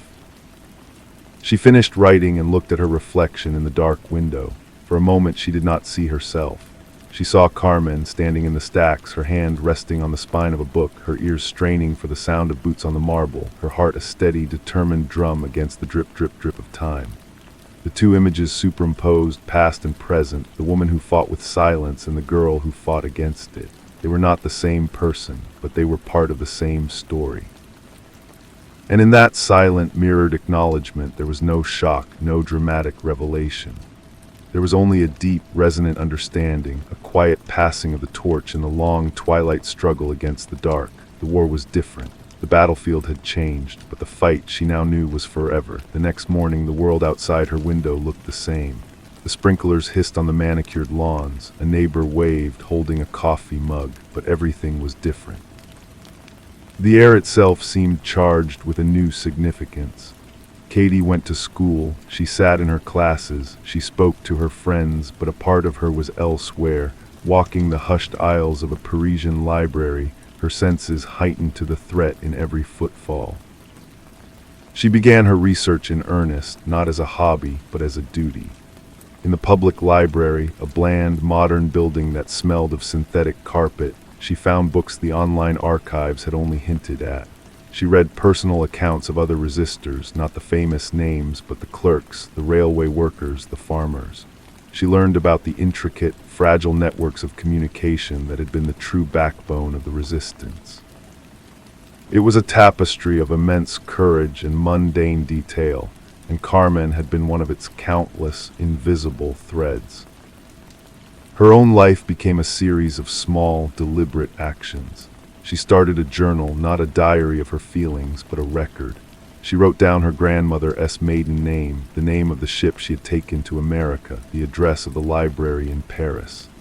She documented the fragments of stories her mother let slip about her own childhood, about the quiet, sad woman Carmen had become in America. These were not dramatic tales, they were clues. They were the footnotes to a history that was now her own. One afternoon, her father commented on the electricity bill, his voice tight with a familiar, low-grade annoyance. Before, Katie would have shrunk from it, retreating to her room. Now she looked at him, really looked. She saw the tension in his shoulders not as anger, but as the inherited posture of a man constantly bracing for a blow that never came, a phantom pain from a war he never fought. She did not say anything. She simply held his gaze for a moment longer than usual, and she saw a flicker of confusion, then something else, a faint, unnameable recognition before he looked away. She understood then that her resistance was not a single grand gesture. It was a daily practice. It was in her refusal to be placated by the easy distractions of her world. It was in her choice to see the depth in her parents' silence, to honor the fear that shaped them even as she refused to let it shape her. She was learning the language of a different kind of courage, one suited to a peace that felt, in its own way, like a different kind of war. She thought of Carmen's young lieutenant, the one with the poet's face and the predator's eyes. He was a man who believed in order, in the crushing of dissent, in the purity of a single, enforced narrative. Katie saw his modern equivalents everywhere in the slick, simplistic rhetoric of politicians, in the algorithms that fed people only what they wanted to hear, in the pressure to conform, to consume, to forget. Their weapons were not guns, but complacency. Their occupation was not of land, but of mind. One evening she took the photograph of Carmen and placed it on her desk, not hidden away, but leaning against her lamp. It was a risk. Her mother might see it during one of her nervous, tidying sweeps, but Katie needed it there. It was her flag. It was a declaration that this story, this difficult, complicated truth, had a place in this house, in this life. Weeks turned into months. The initial fever of discovery settled into a steady, burning commitment. She continued to write her own letters to the past, detailing the small battles of her present. She wrote about standing up for a quiet girl being bullied at school. She wrote about challenging a teacher on a simplistic historical point. These things felt trivial, almost laughable, when held against the backdrop of Gestapo raids and coded messages. But she knew, with a certainty that felt as solid as the floor beneath her feet, that they were part of the same continuum. It was all a defense of human dignity, a refusal to let the bullies and the authoritarians and the quietly complicit have the final word. The chain was not broken. The hollowed-out book had been passed to her, and she now carried its weight, its secret, its power. She was no longer just Katie, the girl in the quiet suburb. She was a sentinel stationed in the most unlikely of places, guarding a light that had been kept burning through a much darker time. And she knew, as she turned off her lamp and let the darkness settle around her, that the watch had only just begun. The summer heat broke, giving way to the crispness of early fall. The change in the air felt like a shift in her own internal weather. One Saturday, her mother entered her room without knocking, a rare occurrence. She was holding a feather duster, her face a mask of domestic preoccupation. Her eyes scanned the room, bypassing the stack of books on Katie's floor, and landed on the photograph of Carmen. Katie's breath froze in her lungs. She watched her mother's face, waiting for the questions, the dismissal, the demand to put away this relic from a past they never discussed. Her mother's hand holding the duster went still. She did not pick up the photograph. She simply stared at it, her expression unreadable. The silence in the room stretched, thin and tight. Then a small, almost imperceptible sigh escaped her lips. Her shoulders, usually so rigid, slumped by a fraction of an inch. She had such sad eyes, her mother said, her voice soft, almost a whisper, even when she smiled. The words were so simple, yet they shattered a decades-old barrier. Katie did not move, afraid that any sound, any gesture would break the spell. Her mother's gaze remained fixed on the photo. She never talked about it, any of it. She would just get very quiet sometimes, for days. Your grandfather said it was best not to ask. She finally turned to look at Katie, and for the first time, Katie saw not just her mother's anxiety, but a deep, inherited weariness. You look like her, you have her intensity. I found her letters, Katie said, the confession leaving her in a rush, in the trunk in the attic. Her mother nodded slowly, as if she had always known they were there, waiting. I thought they were just old papers. I never could bring myself to read them. It felt like prying. She placed the duster on Katie's desk, her movements slow and deliberate. Is it a good story? Her story. Katie thought of the fear, the constant, grinding pressure, the losses of Bernard and Monsieur Lefebvre. She thought of the final, unfinished letter. It's not a good story, she said carefully. It's a true one. It's about being brave even when you're terrified. Her mother absorbed this. She reached out and with a tenderness Katie had not seen in years, touched the edge of the photograph frame. We were always so afraid of being sad, she murmured, more to herself than to Katie. We thought if we were quiet enough, we could outrun it. Then she left, closing the door softly behind her. The conversation was over. There were no dramatic revelations, no tearful embraces, but something fundamental had altered.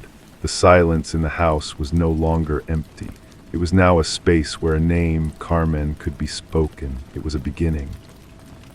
That night Katie did not write a letter. Instead, she took the faded red ribbon from the bundle of letters and tied it around her wrist. It was a talisman, a visible thread connecting her to the past. The next day at school, a boy she knew made a casual, cruel joke about immigrants. Before she might have let it slide, the discomfort curdling inside her. This time she turned to him, her voice calm but clear. My great-grandmother was an immigrant, she said. She risked her life for what she believed in. What have you ever risked? The boy stared, flustered, and the conversation around them stuttered into silence. It was a small victory, inconsequential in the grand scheme of things. But as she felt the thin ribbon against her skin, she knew it was an echo of a much older, much more important fight. She was not just keeping the story alive, she was living it.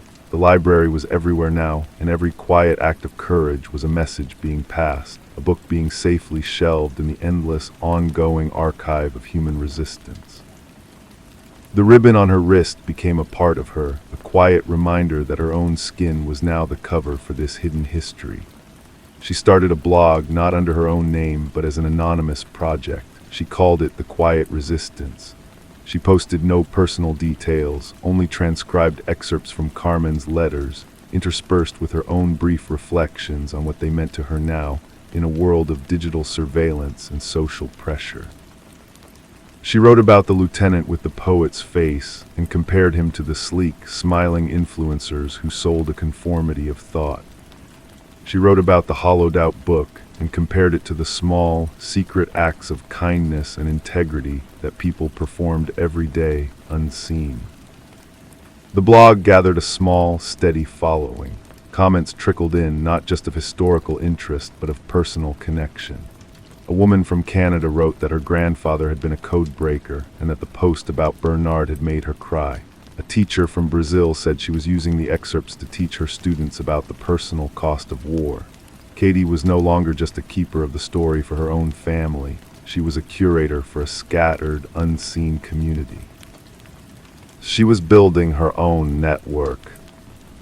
One evening, her father stood in the doorway of her room. He held a thick, bound report from his work, his knuckles white. Your mother told me, he said, his voice gruff, about the letters, about Carmen. Katie braced herself for his dismissal, for his practical concerns about dwelling on the past. He didn't enter, he just stood there, a large man made awkward by emotion. I always thought it was just sadness, a family trait like bad eyesight. He looked down at the report in his hands, then back at her. It's easier to think that, it's harder to think that she was brave, that it came from somewhere real. It was real, Katie said softly.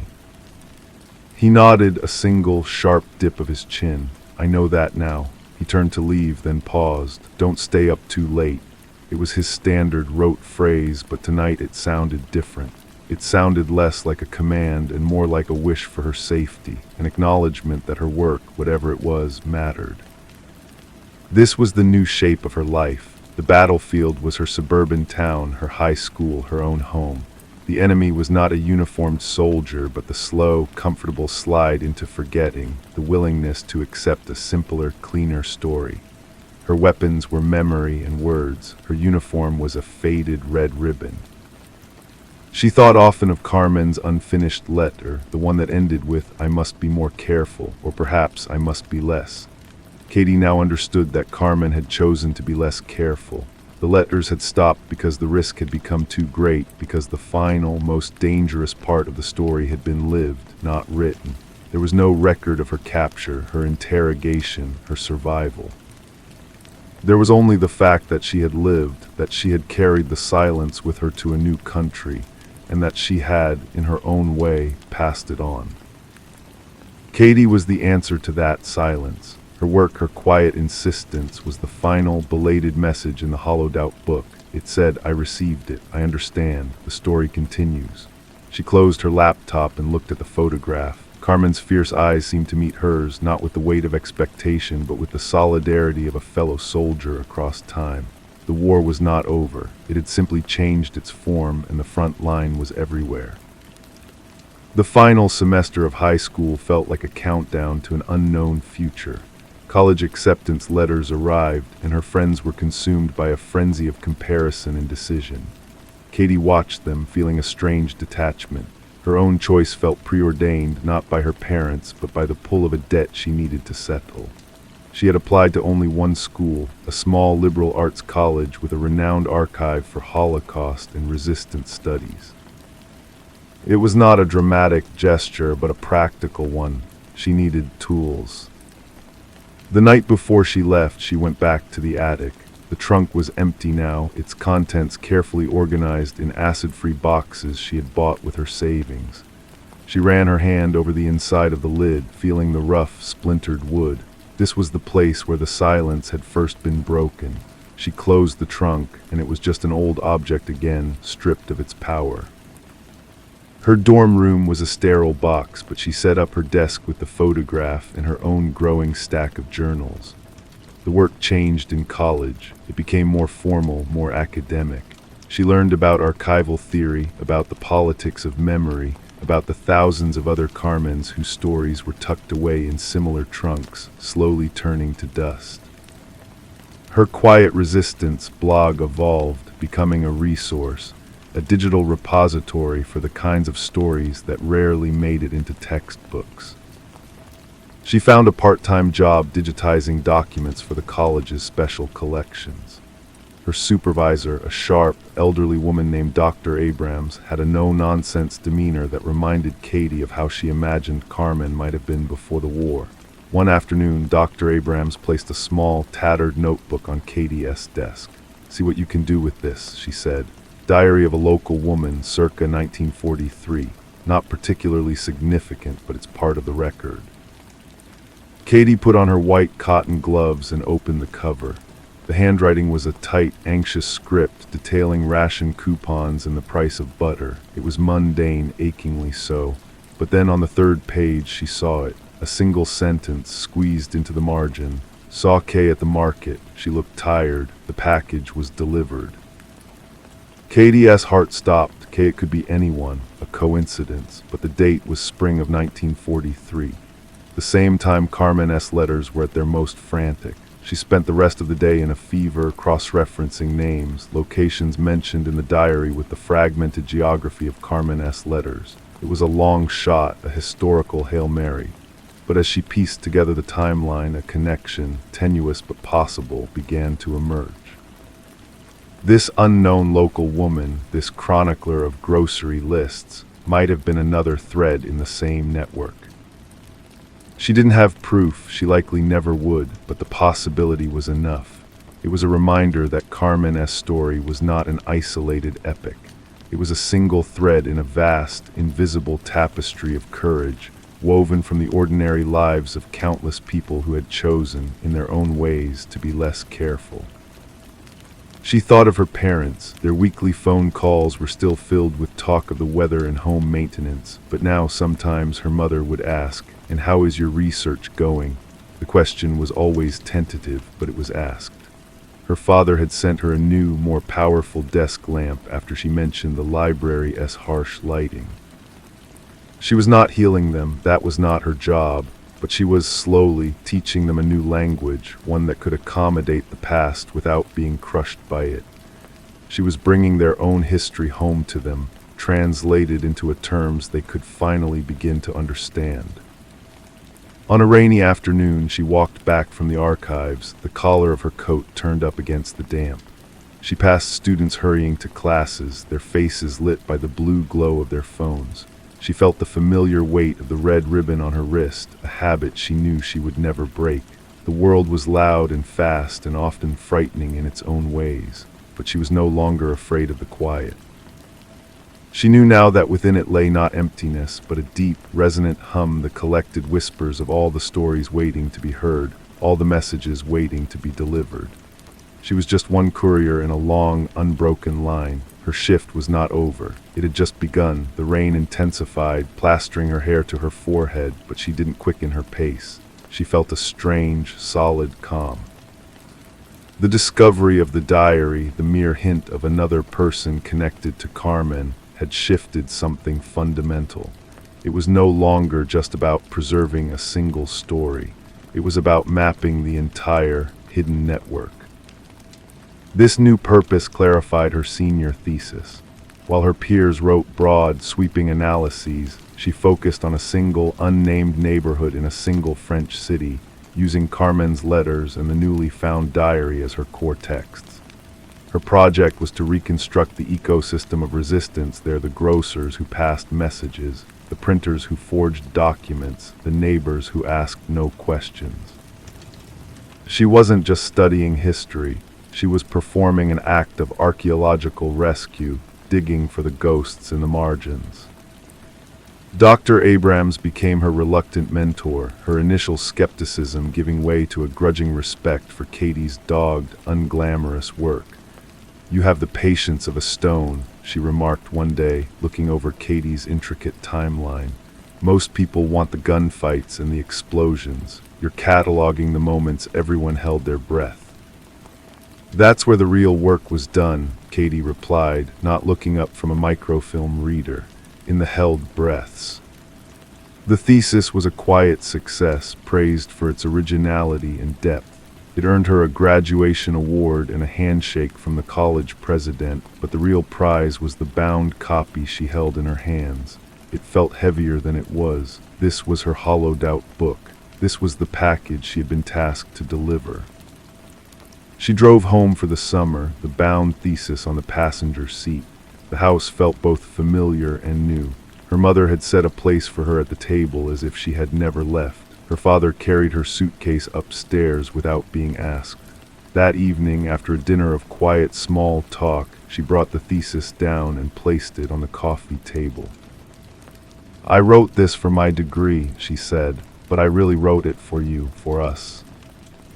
She left it there and went to bed. She didn't know if they would read it. She couldn't force them. The next morning, the thesis was gone from the table.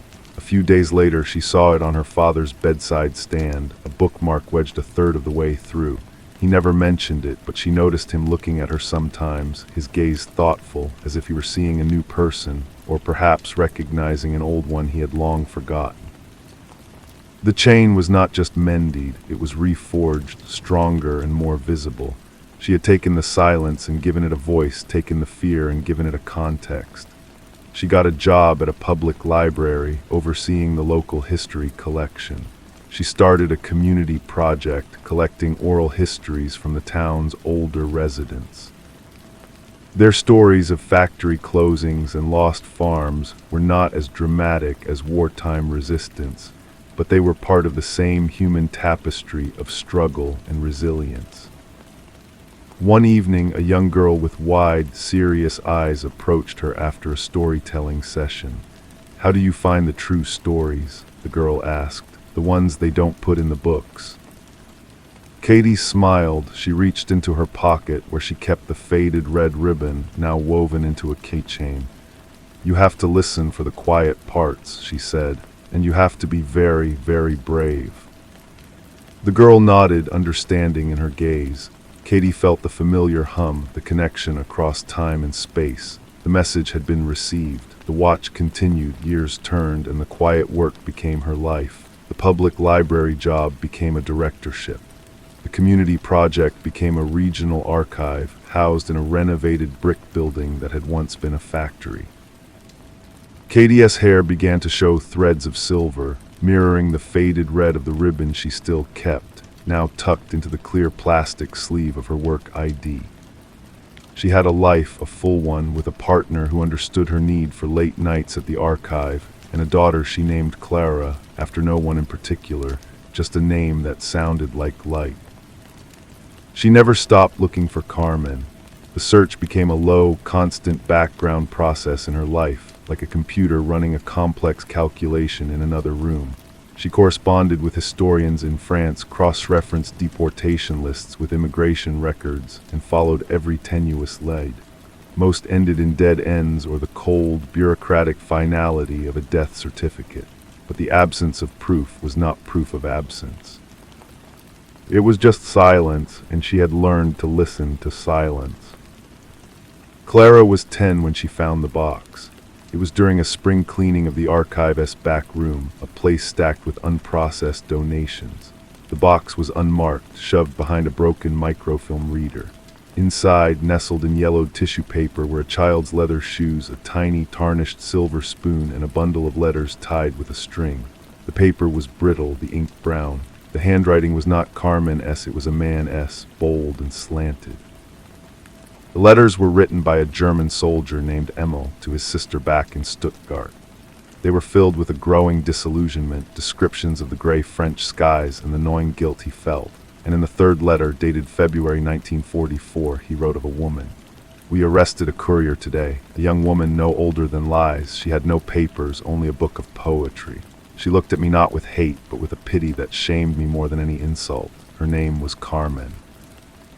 I do not know what they will do with her." Katie's hands trembled. This was it, the moment of capture, the end of the written record. She read on her heart, a frantic drum against her ribs. The next letter was shorter, rushed. "I cannot stop thinking of her. I made an inquiry. She was transferred to a prison in the north. They say she is a political prisoner.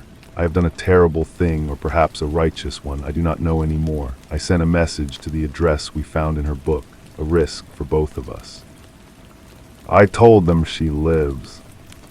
Katie sat on the dusty floor, the letter pressed to her chest. He had told them she lives. The network knew.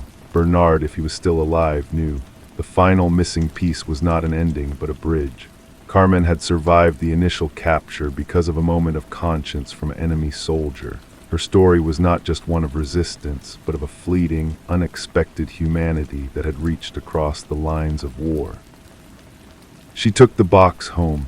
That night after Clara was asleep, she showed the letters to her partner. Then she called her parents. Her mother was old now, her voice thin over the phone, but it grew strong as Katie read MLS words aloud.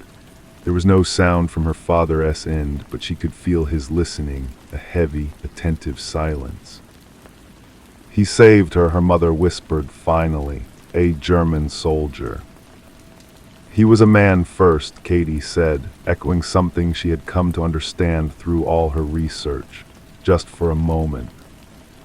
She placed the soldier's letters in a new archival box. Next to Carmen's, they would never form a complete story. There would always be gaps, years of suffering and survival she could never reconstruct. But she had the bookends, the brave beginning and the reason for the silent end. Carmen had lived because someone, against all odds, had chosen to be less careful. The next day she took Clara to the archive. She showed her the letters, the photograph, the red ribbon. She told her the story, not as a perfect narrative, but as a collection of fragments, of choices, of quiet people who had changed the world in ways no one would ever fully see. Clara listened, her small face serious. She reached out and touched the glass over Carmen's photograph. "She looks like you, Mama," she said. "She looks brave." Katie put her arm around her daughter. The hum of history was no longer just a sound she heard. It was a vibration she felt in the very bones of her family, a story passed not through blood, but through attention, through the simple, profound act of remembering. The war was over, the watch was not. It was a vigil she would one day pass on, a duty as natural and as necessary as breath. The following week, Katie took Clara to the old house. Her parents were slower now, their movements more deliberate. Her father was in the garden, and he looked up as they approached, his eyes crinkling against the sun. He saw Clara, and a genuine, uncomplicated smile broke across his face. He held out a hand, and Clara ran to him, chattering about a butterfly she had seen. Katie watched them, the old man and the young girl, and felt the circle was not closed, but gently, peacefully open. Her father looked over Clara's head and met Katie's gaze. He didn't say anything about the letters or the past. He simply nodded, a slow, deep acknowledgement that held a lifetime of unspoken words. Then he turned back to Clara, pointing out a worm in the rich, dark soil. Inside, her mother was making tea. The house held the same familiar smells of lemon polish and brewing chamomile.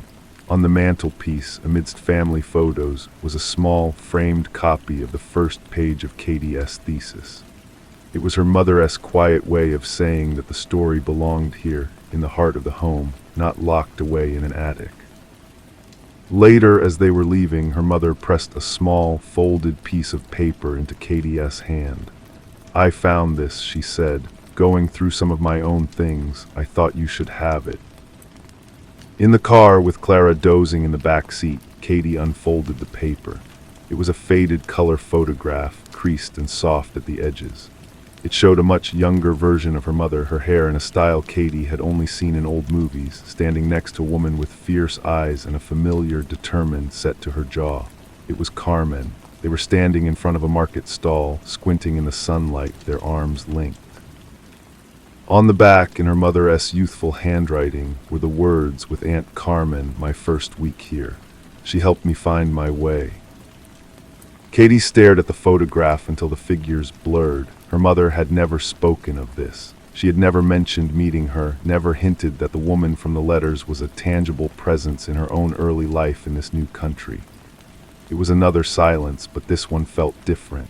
It was not a silence of suppression, but of a grief so deep and personal that her mother had buried it deep within herself, a private treasure and a private wound. By giving Katie the letters, she had given her the history. By giving her this photograph, she was finally giving her the memory. She started the car and drove home through the twilight.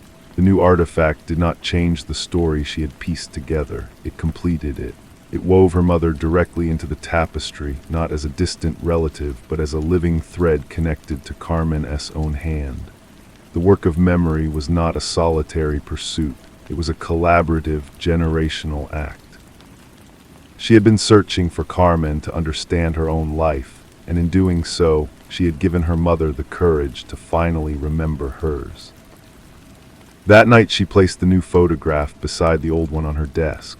The young Carmen and the older one, the resistance fighter and the immigrant. The story was whole now, a circle of women linked by loss and love and a fierce, unyielding will to endure. The front line was everywhere, and so was the love that fortified it. The watch would continue, but now it was a shared duty. A quiet understanding passed like a secret between generations, a light against the long, patient dark. The desk in her study at home now held a small, curated museum. Carmen's letters, Emile's confession, the photograph of her mother and Carmen, and the red ribbon under glass. It was not a shrine to the past, but a compass for the future. Clara would often come in and look at the display, her small fingers tracing the outline of the glass case. She didn't need the whole story explained anymore. She had absorbed its essence through a kind of osmosis, understanding that these objects were not relics, but active participants in their family's life.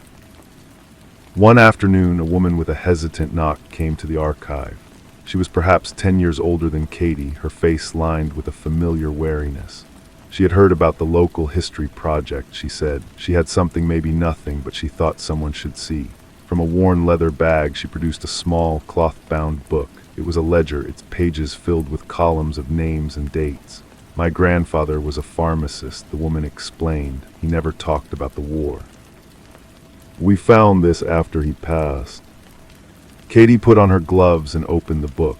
It was a record of prescriptions, but the codes next to the names were not for medicines. She recognized them from her research. Antibiotics, sulfa drugs, painkillers, the kind of supplies a resistance network would need. And there, nestled between entries for Monsieur Leclerc and a Madame Dubois, was a single, stark line. A prescription for iodine and bandages, dated June 1944.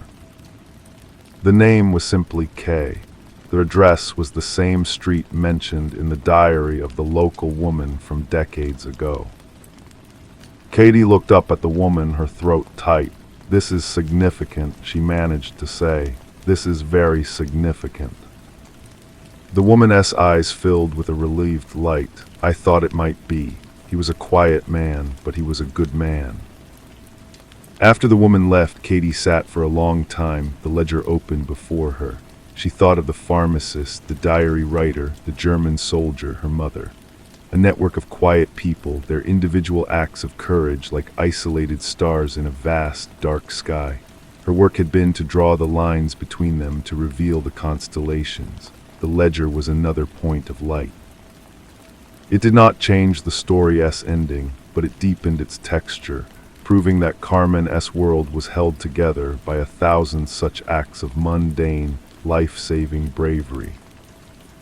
She incorporated the new find into the archive's digital exhibit, linking the pharmacist's ledger to the diary and to Carmen's letters.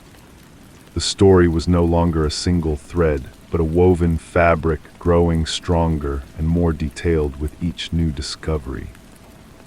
That evening she read Clara a bedtime story, not from a book of fairy tales, but from a simple printed transcript of the local woman's diary entries about the price of butter and the strange, quiet woman she sometimes saw at the market. Clara listened, her breathing evening out into sleep.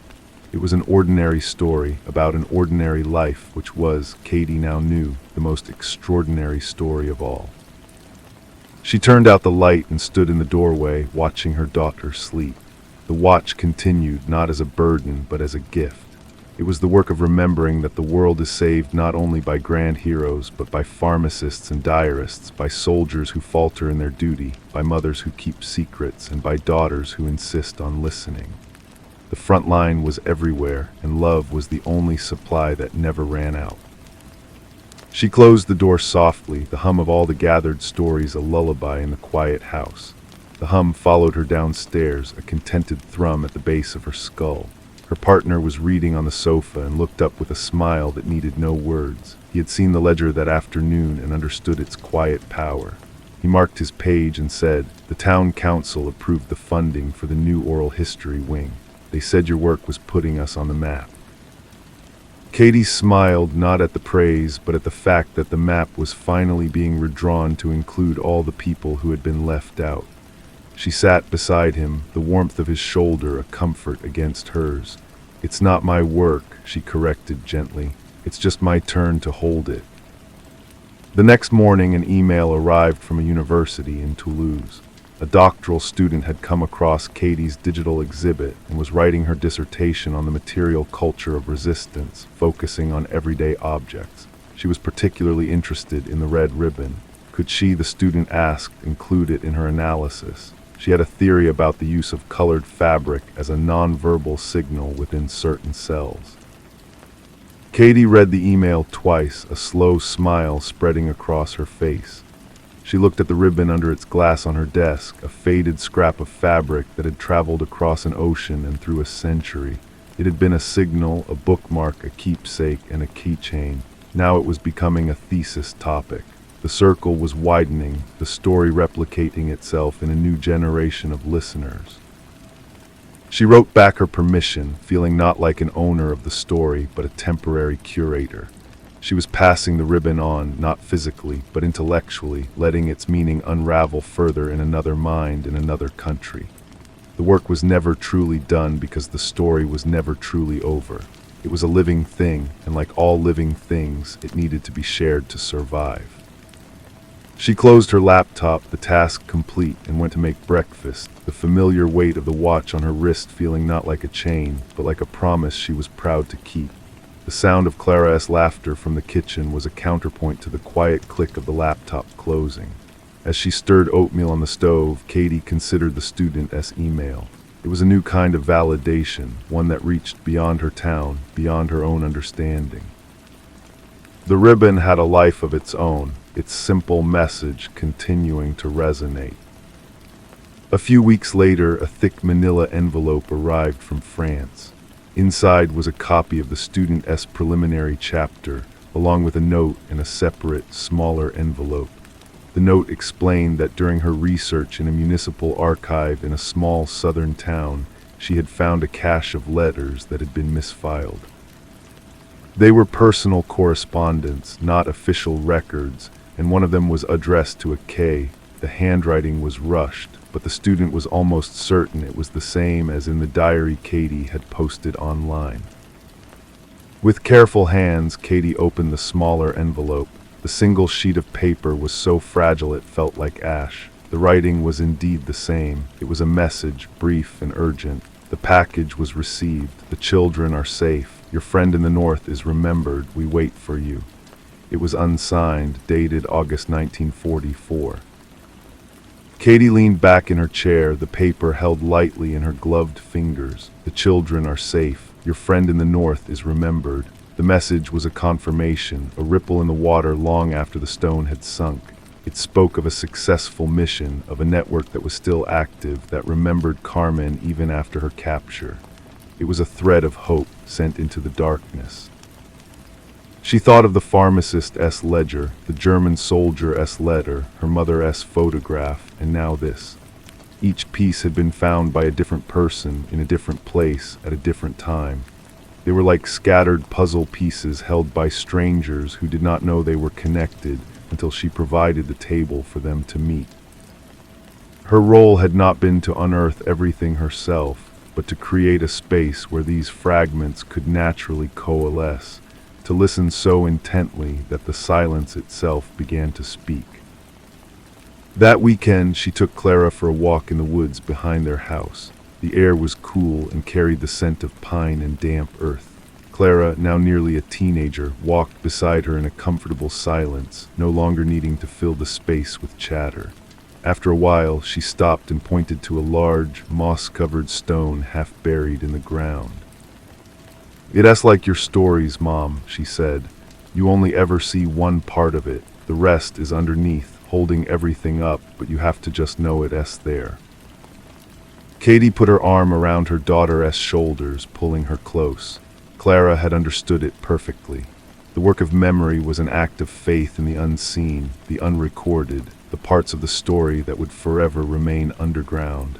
You built the narrative from what you had, and you trusted the weight of what you couldn't see. They stood there for a long time, listening to the wind in the trees, a sound that had witnessed all of history and kept its secrets well. The watch on Katie's wrist was quiet, its job done for now. The story was safe. It was being carried forward not just in archives and academic papers, but in the minds and hearts of the living, in the way a daughter looked at a stone and saw the truth of the world beneath. Story 3. The faucet in the downstairs bathroom dripped, not a frantic, random patter, but a slow, measured beat. 1. A long, breathless pause. 2. Ellis counted them in the dark, the numbers a fragile raft in the sea of his fear. It had been doing that since the police left, since the men in cheap suits from the federal building had finished their questions. It was the only sound that seemed real. Everything else, the distant hum of the freeway, the sigh of the furnace, felt like a recording played in an empty room. His mother, Jocelyn, was asleep on the couch, a blanket pulled to her chin despite the stifling heat of the apartment. Her face was pale and smudged with dried tears, a map of a journey she never wanted to take. Ellis watched the steady, almost imperceptible rise and fall of her chest. He was protecting her now. That was his job. He was 14. 14, and he had seen a man die. It hadn't looked like death, not at first. From his perch on the fire escape, hidden by the deep shadows and the skeletal branches of the old oak tree, it had looked like two men sharing a secret in the alley behind the old Vanguard Hotel. One of them was Mr. Albright, the lawyer who sometimes gave Ellis a $5 bill to run errands, to fetch his lunch from the deli. He was a sharp man, all angles and expensive wool, smelling of peppermint and cigar smoke. The other man was bigger, softer, his movements fluid and heavy. Ellis couldn't see his face, only the broad expanse of his overcoat. The conversation was a low murmur, a stream of sound without words. Then the bigger man moved. It wasn't a lunge or a dramatic swing. It was a simple, almost intimate gesture. His hand came up and there was a small, dark object in it. There was no bang, not like in the movies, just a soft, wet punch of a sound like a stone dropped into thick mud. Mr. Albright folded. He didn't cry out. He just folded, his body collapsing into a heap of expensive fabric beside the overflowing dumpster. The killer stood over him for a moment, a statue of patience. Then he reached down and took something from the inside pocket of Mr. Albright's suit jacket. A small, flat, square object, a notebook maybe, or a photograph. And then he did the thing that had seared itself onto the back of Ellis's eyelids. He turned just slightly and looked directly up at the fire escape. The light from a distant street lamp caught the side of his face. It was a calm face, a businessman's face with a strong jaw and hair silvered at the temples. His eyes were not filled with rage or panic. They were empty, two dark pools that absorbed the light and gave nothing back. He held Ellis's gaze for 3 of those slow, dripping faucet beats. 1, 2, 3, then he turned and walked away, his footsteps silent on the greasy asphalt. Ellis had frozen, his body turned to stone. He didn't move until the alley was empty again, save for the thing that used to be Mr. Albright. Then he scrambled back through his window, his heart a frantic bird beating against his ribs, and he vomited into his trash can. The police came, the feds came. They asked their questions in soft, insistent voices. Did you see anything, son? Can you describe the man? It is very important you tell us everything. But Ellis, with a survival instinct he didn't know he possessed, had lied. He said he heard a noise, a pop, and looked out and saw a man running away. He couldn't see his face, just a dark coat. He said nothing about the calm face, the empty eyes, the small square object being taken. That was his secret. The man had seen him, and the man knew that Ellis had seen him. To speak that truth to the police felt like signing his own death warrant. Days bled into one another, a monotony of fear. Jocelyn tried to maintain a routine, but her smiles were brittle, her eyes constantly darting towards the window. Ellis stopped going to school. He stopped going outside. The world had shrunk to the dimensions of their small apartment, a place that no longer felt like a sanctuary but a trap waiting to be sprung. The first sign that the trap was closing was the car. A dark sedan, the color of a bruise, parked across the street. It was there in the morning when Ellis peeked through the blinds. It was there in the afternoon. A man sat in the driver's seat, reading a newspaper. He never seemed to turn the page. Then came the lawyer. Her name was Harmony. She arrived unannounced, a tall woman in a trench coat the color of a stormy sky, her hair a twist of dark gold at the nape of her neck. She didn't look like the other lawyers Ellis had seen. She looked like someone who knew how to walk through a storm and not get wet. Jocelyn let her in, her hands fluttering nervously. We didn't call for a lawyer. I know, Harmony said, her voice low and calm. She didn't sit until they did. Her eyes, a clear, direct gray, settled on Ellis. My name is Harmony Voss. I represent a group concerned with witness safety. I believe you ray in a significant amount of danger, Ellis. Ellis said nothing. He looked at his hands. The police said they protect us, Jocelyn said, her voice thin. The police can protect you from these people, Harmony replied, her tone not unkind but utterly factual. The man who killed Arthur Albright is named Damien Vorsa. He is not a street-level thug. He is a CEO of crime. He controls shipping unions, construction firms, half the city council. He is insulated, untouchable. Until now. She leaned forward, her gaze pinning Ellis. He thinks you saw him, and he will not rest until you are no longer a liability. A cold knot tightened in Ellis's stomach. He had a name now, Damien Vorso. It fit the calm face, the empty eyes. Why are you here? Ellis asked, his own voice a stranger-s. Because I want to bring Vorso down, Harmony said, and you are the only person who can put him in that alley. But to do that, you have to be alive.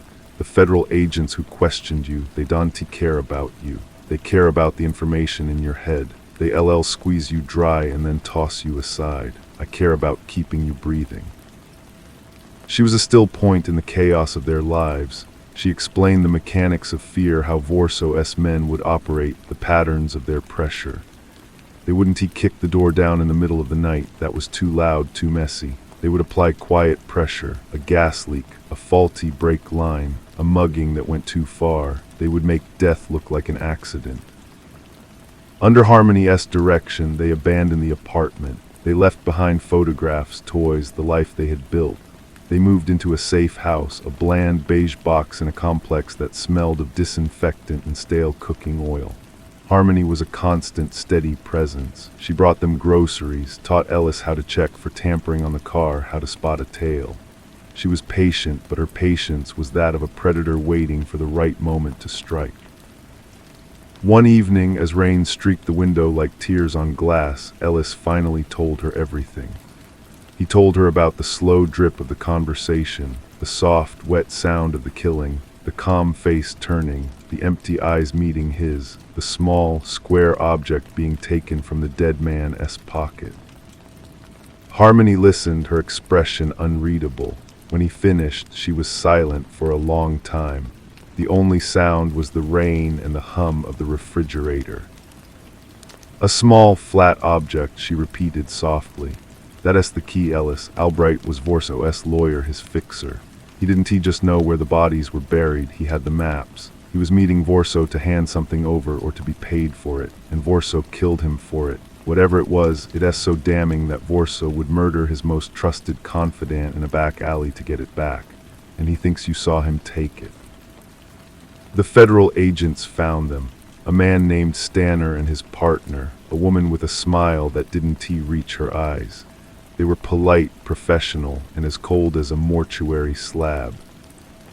"We can protect you, son," Stanner said to Ellis, ignoring Harmony completely. "We can put you and your mother in a program. New names, new lives, but we need your full cooperation. We need you to testify. You're the only witness." He a child, and he not testifying without ironclad immunity and protection, Harmony said, her voice cutting through the room. Stanner's gaze shifted to her, flat and dismissive. "The offer is on the table. It has an expiration date. Vorso's people are getting closer. You can hide from them forever. We're the only chance you have." After they left, the air in the room felt thin and used. The threat was no longer a single, terrifying face in an alley. It was a Hydra Vorso's hunters, the relentless pressure of the feds, the suffocating walls of the safe house. The breaking point came when Jocelyn, desperate for a taste of normalcy, went to the corner store for a magazine. Ellis watched from the window. He saw the dark sedan, the bruise-colored one, glide to a stop a block away. He saw a man get out, a man who moved with a heavy, fluid grace, the same man from the alley, Damien Vorso himself. He was walking toward the store. Ellis's blood turned to ice. He screamed for Harmony, but she was on the phone in the other room. He didn't think. He ran. He burst out of the apartment door and into the damp afternoon, his feet pounding on the wet pavement. He saw his mother step out of the store, a thin smile on her face as she tucked a magazine under her arm. He saw Vorso pause, his empty eyes locking onto her. "Mom!" Ellis screamed. Jocelyn turned, her smile vanishing into confusion and then terror as she saw Ellis, and then followed his gaze to the man approaching her. Vorso didn't run. He simply changed course, melting back toward his car as if he had just remembered a forgotten appointment. Ellis grabbed his mother, pulling her back toward the apartment complex, their hearts hammering in a frantic, synchronized rhythm. They had been found. The safe house was a joke. There was no safe place.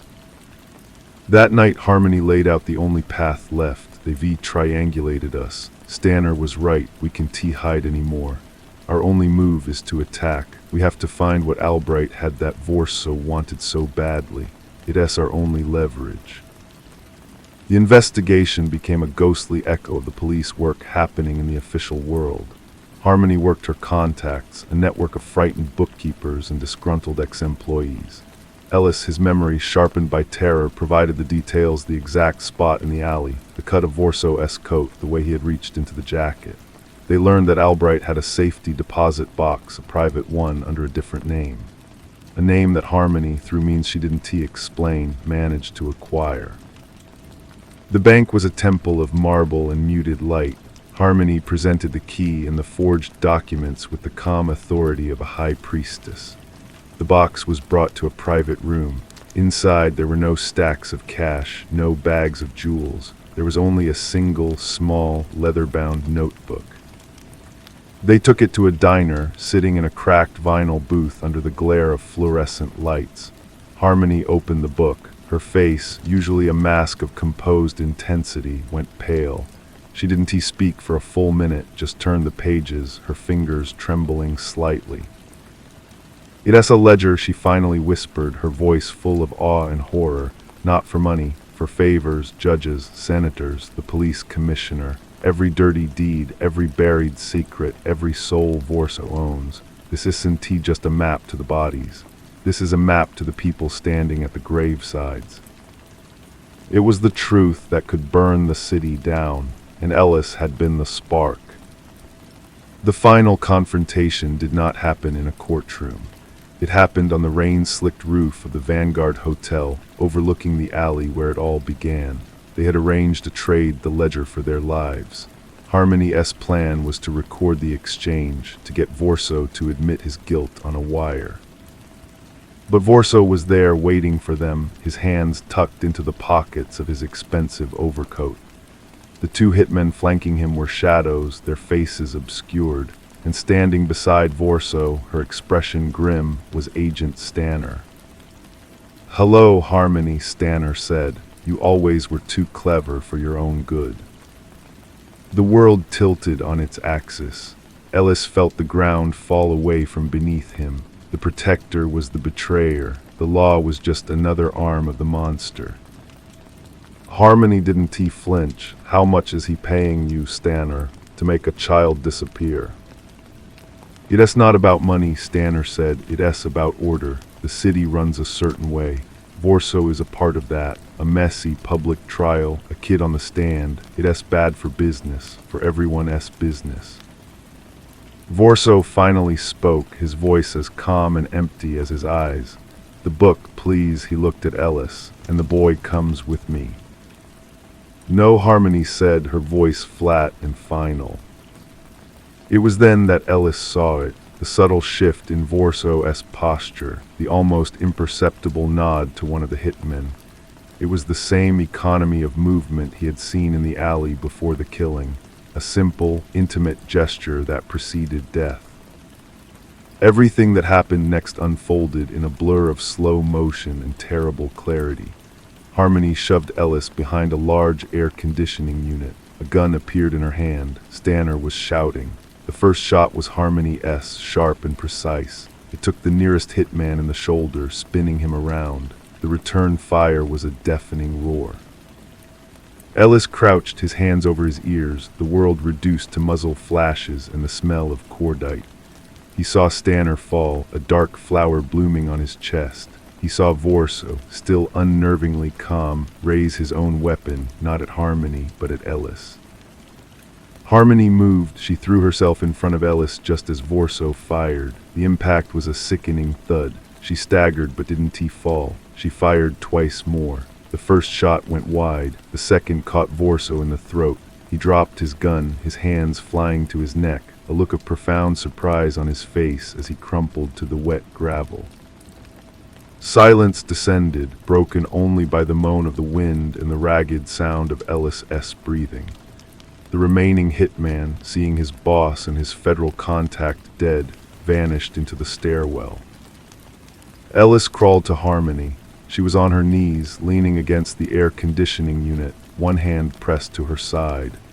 Blood seeped between her fingers, dark and impossibly red against the pale fabric of her shirt. "It's okay," she whispered, her voice a rough scrape. "It's over." Sirens wailed in the distance, growing closer. The city's response, too late for truth, but just in time for the cleanup. The official story was a masterpiece of obfuscation, a deadly shootout between a corrupt federal agent and a powerful crime lord, a tragic but ultimately cleansing event. The ledger was quietly entered into evidence, its contents used to orchestrate a dozen silent, discreet resignations and early retirements. The City S order was maintained, just as Stanner had wanted, only with different players in the same old game. Ellis and his mother were given new identities. A small house in a town where it never rained, where the streets were clean and quiet. They were safe. They were ghosts. Months later, Ellis found a small, flat package in the mail. No return address. Inside was the leather-bound ledger. Harmony must have had a copy made, a final act of defiance. He held it in his hands, the weight of it immense, the feel of the leather cool and smooth like a tombstone. He took it out to the empty lot behind their new house, where the weeds grew tall and yellow in the sun. He poured gasoline from the lawnmower can over it. He struck a match. The flames were hungry, consuming the names, the dates, the secrets. They licked at the sky, a brief, bright funeral pyre for the truth. He watched until there was nothing left but blackened, curling flakes of paper and the smell of smoke. He thought of Harmony-S gray eyes, of Vorso-S empty ones, of the slow, measured drip of the faucet in the old apartment. He thought of the secret that was now his alone, a fossil of fear buried deep in his bones. He turned and walked back toward the house, toward his mother waiting on the porch, toward the life that had been given to him. He did not look back at the ashes. There was nothing for him there. The case was closed. The questions would remain forever unanswered, a quiet hum beneath the surface of his new, quiet life. He just kept walking, leaving the smoke and the silence behind. The quiet was the hardest part to get used to. In the city, there had always been a hum, a constant background noise of life and traffic and distant sirens. Here, the silence was a physical presence, a heavy blanket that smothered sound. He would lie in his bed at night and listen to the nothing, and in that nothing he would hear the soft, wet punch, see the empty eyes turning toward him. His mother tried. She planted a garden. She joined a book club. She made small, careful talk with their neighbors, using their new names lineally with a practiced ease that made Ellis' stomach clench. They were playing house, two actors on a stage where the audience had forgotten they were there. He knew she woke up screaming sometimes, too, her cries muffled by a pillow. They never spoke about it. Their shared trauma was a ghost in the clean, beige rooms, a ghost they both pretended not to see. He started school again. He was Illy, the quiet new kid from back east. He kept his head down, answered questions in class with monosyllables, and ate his lunch alone. The other kids seemed like creatures from a different planet, their concerns about sports and movies and who was dating whom felt trivial and alien. They lived on the surface of things. Ellis lived in the deep, cold water underneath. One day a man came to the door. He was dressed in a brown uniform holding a clipboard. "Package for Eli Walsh," he said. Ellis' heart froze. His mother was at the store. He took the flat, rectangular box with numb fingers. It wasn't the ledger. It was too light. He waited until the man drove away before he opened it. Inside, nestled in plain brown paper, was a small, framed photograph. It was of Harmony. She was younger, her hair was longer, and she was smiling, a real, unguarded smile that reached her clear gray eyes. There was no note, no explanation. It was a gift from the grave, a message from the network she had spoken of. A reminder that someone somewhere remembered. He hid the photograph in the bottom of his sock drawer, a secret tribute to a different kind of truth. Life in the dry, silent town continued its placid march. Seasons changed. The yellow weeds in the lot turned brown and died. Ellis grew taller. He got a job bagging groceries at the local market, the mundane routine a strange kind of therapy. He would count the items, pack them neatly, make change. It was simple. It was real. One Tuesday evening, he was stocking shelves with cans of soup when a familiar face appeared in the aisle. It was the woman, the one who had been Stanner-S partner, the one with the dead smile. She looked different now. She wore jeans and a faded t-shirt. Her hair was pulled back in a simple ponytail. She picked up a can of tomato soup and examined the label. She looked at him, her eyes met his, and there was no flicker of recognition, no hidden threat. They were just the eyes of a tired woman buying soup.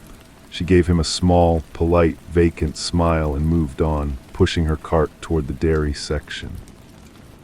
Ellis stood frozen, a can of chicken noodle soup in his hand, his breath caught in his throat. She didn't know, she didn't recognize him. He was just a kid stocking shelves. The machinery of the world that had tried to crush him had already moved on, its gears grinding new people into dust. He was a closed file, a forgotten witness, a ghost. He finished his shift. He walked home under a sky littered with more stars than he had ever seen in the city. The air was cool and smelled of dust and distant rain. He could hear the crickets, a sound he had once found strange but now found comforting. It was a sound of life, persistent and uncomplicated. He found his mother on the porch, sipping a glass of iced tea. She looked up at him and offered a small, genuine smile. "How was work, honey?" "It was okay," he said, sitting down next to her. It was quiet. And for the first time, the word quiet didn't feel like a synonym for fear. It just was. He looked out at the darkening street, at the safe, ordinary houses, and he knew the memories would never leave him. The fear was a part of his skeleton now. But as he sat there in the growing dark, listening to the crickets, he understood that the case was more than closed. It was over.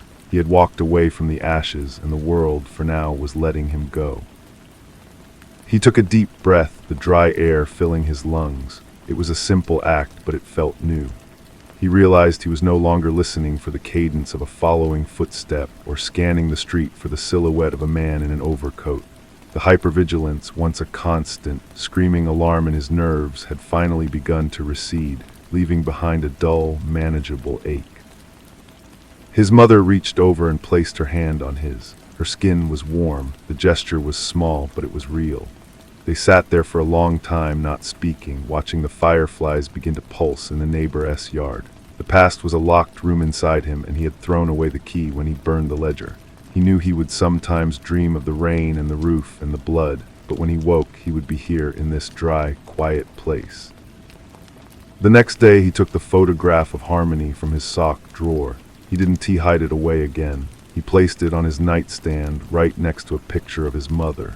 He didn't need to explain it to her. She saw it one evening when she came in to say good night. She just looked at it for a moment, her eyes soft with a shared, unspoken grief, and then she kissed the top of his head. He started reading books for pleasure again, losing himself in stories that had nothing to do with his own. He even began to tentatively talk to a girl in his history class, a girl with freckles and a laugh that sounded like the opposite of silence. It was awkward and halting, but it was a start. He understood that he would always be two people. There was Eli, who bagged groceries and worried about his history grade, and there was Ellis, who had seen a man die and held a city's secrets in his hands. But the distance between them was growing. Eli was becoming more solid, his life layering over the old one like new skin over a scar. One afternoon he was walking home from work, the setting sun painting the sky in shades of orange and purple. He passed the empty lot where he had burned the ledger. A few stubborn green shoots were pushing through the blackened earth. Life was insistently, quietly moving on. He didn't stop. He just nodded to himself, a private, quiet acknowledgement, and kept walking toward the house, toward the light in the window, toward the rest of his life. The summer heat baked the pavement, and the town seemed to shrink under the relentless sun. He found a rhythm in the monotony, a peace in the predictability of stocking shelves and taking out the trash. The girl from history class, Sarah, started saying more than just hello. She talked about wanting to be a veterinarian, and the way her face lit up when she described a dog she had helped at her uncle's clinic made him feel something other than afraid. He even agreed to go to a movie with her. It was a stupid comedy, full of loud noises and bright colors. Halfway through, during a car chase that was too loud and too fast, he felt a familiar tightness in his chest. The darkness of the theater, the sudden explosions on screen, it was all too much. He mumbled an excuse and went to the lobby, leaning against the cool wall, breathing deeply until the panic receded. Sarah found him there. She didn't ask if he was okay. She just stood next to him, her shoulder almost touching his, and stared at the garish carpet. "I don't like horror movies," she said quietly. "They make me feel like I can breathe." It was a lie, a gentle, generous lie to give him an excuse, and he loved her a little for it in that moment. They started spending more time together. He learned the names of her friends, the streets of her neighborhood. He helped her study for biology tests. His mother noticed the change, and the worry lines around her eyes seemed to soften. She started talking about maybe taking a class at the community college, something about horticulture. One Saturday, Sarah convinced him to go to a party at a friend's house out by the old quarry. The music was loud, the air thick with the smell of cheap beer and bug spray. He stood on the periphery, a cup of soda in his hand, watching everyone else. He saw a guy from his geometry class get into a shouting match with his girlfriend, their faces contorted with a raw, uncomplicated anger. He saw a group of girls whispering, their eyes darting around, full of a social anxiety that felt both alien and profoundly normal. He was watching it all, feeling like an anthropologist on a strange new planet, when he saw a man standing alone under a pine tree at the edge of the property. He was older, dressed too neatly for a high school party, and he was just watching. Not the party, but Ellis. Their eyes met across the crowded lawn, and the man gave a slow, deliberate nod before turning and melting back into the shadows. The soda turned to acid in Ellis's stomach. The familiar ice flooded his veins. The noise of the party faded into a dull roar, and all he could hear was the pounding of his own heart. It wasn't over. They were still there. They were always there. He found Sarah, told her he wasn't feeling well, and practically ran the whole way home. He burst into the house, his breath coming in ragged gasps. His mother looked up from her book, her face immediately etched with the old fear. Ellis, what's wrong? He couldn't tell her, he couldn't drag her back into the nightmare. He just shook his head and went to his room, locking the door. He pulled the photograph of Harmony from his nightstand, staring into her gray eyes, searching for an answer she couldn't give. The quiet of the house was no longer peaceful. It was the silence before the storm. The next few days were a regression. He jumped at slamming doors. He scanned every car that passed. He stopped returning Sarah's texts. The ghost had been resurrected, and it was wearing the face of a stranger under a pine tree. A week later, a plain white envelope arrived in the mail, addressed to Eli Walsh. Inside was a single, typewritten line on a blank sheet of paper. A debt is owed. There was no signature. He showed it to his mother. The color drained from her face. They sat at the kitchen table, the envelope between them like a live wire. The new life they had built was a sandcastle, and the tide was coming in. "We have to leave," she whispered, her voice trembling. But Ellis looked at the note, then out the window at the dry, quiet street. He thought of Sarah's laugh. He thought of his mother's garden, of the small, fragile roots they had tried to put down. Running was what they expected. Running was all they had ever done. "No," he said, and the word felt foreign and solid in his mouth. "We ray not leaving." The fear was still there, a cold stone in his gut, but beneath it something else was stirring, something he hadn't felt since he stood on the roof with Harmony. It wasn't bravery, it was a weary, stubborn refusal. The case was closed for the world, but it had just been reopened for him. He had walked away from the ashes once. He wouldn't do it again. He didn't know what to do next. Calling the police was out of the question. The last time he trusted a federal agent, he watched him die. He folded the note and put it in his pocket. The weight of it was different from the ledger. The ledger had been a record of the past. This was a threat aimed at the future. He went to work the next day, moving through his shifts like an automaton. Every customer felt like a potential threat, every unfamiliar car a surveillance vehicle. He expected the man from the party to appear in the cereal aisle. He expected another envelope. It was Sarah who broke through the fog. She cornered him by the dumpsters out back during his break. "You ray avoiding me," she said, her arms crossed. She wasn't angry, just concerned. "Did I do something?" He looked at her, at the genuine confusion in her eyes, and the wall he had built around himself cracked. He couldn't tell her the truth, but he couldn't lie to her face either. "It's not you," he said, his voice low. "It's some stuff from my old life. It followed me here." She was quiet for a moment, studying his face. Is it dangerous? I don't know. Okay, she said simply. She didn't press for details. She just reached out and squeezed his hand. If you need to talk, I am here. And if you need help, well, I am a good liar. She managed a small, shaky smile. That simple act of faith changed the calculation. It wasn't just him and his mother alone in the world anymore. There was an ally, however small. He went home that night with a new resolve. He found his mother in the kitchen, anxiously packing a suitcase. I said we were not leaving, he told her, his voice firmer than he felt.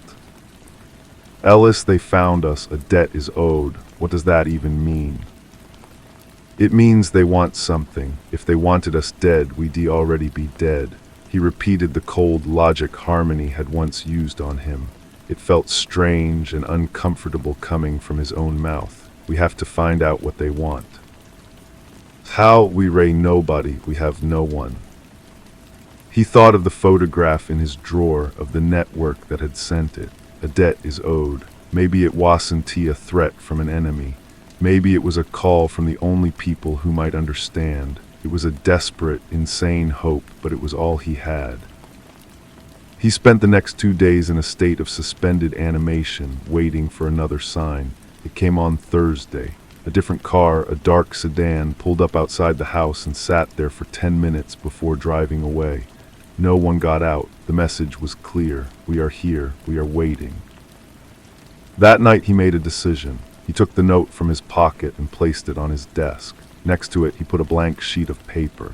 He didn't know who he was writing to or if anyone would ever read it, but he had to try. He picked up a pen, his hand steady for the first time in days, and began to write. The ledger is ashes. The account is closed. If a debt is owed, name it. He signed it not with his new name or his old one, but with a single letter. He didn't know how to send it. He had no address, no contact.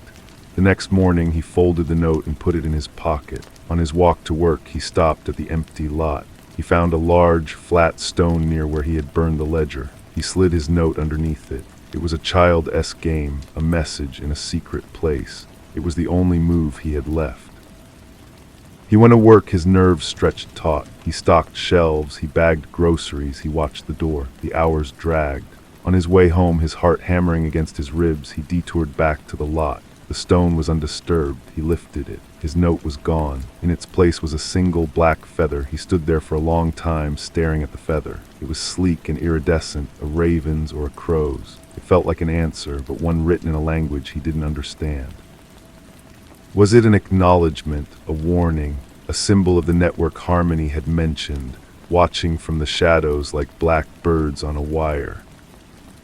He picked it up. The veins were soft against his fingers. He put it in his pocket next to his keys, a tangible piece of the strange, silent conversation he was now having. When he got home, his mother was waiting, her face pale. A car, she said. It drove by 3 times, slowly. It's okay, he said, and the words felt less like a lie than they had before. He showed her the feather. Her brow furrowed in confusion, but she didn't question him.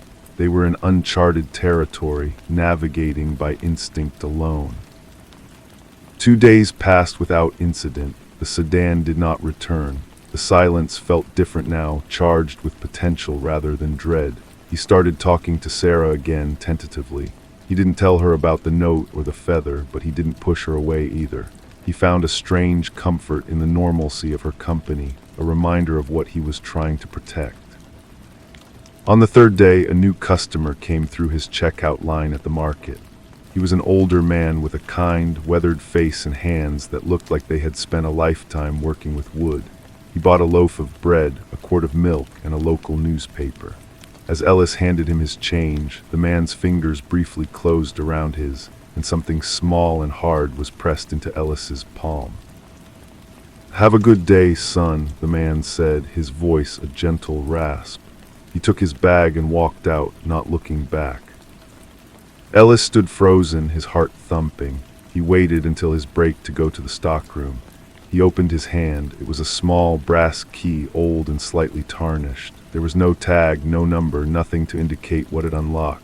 He turned it over and over in his palm. This was the next step. The feather had been a reply. The key was an invitation.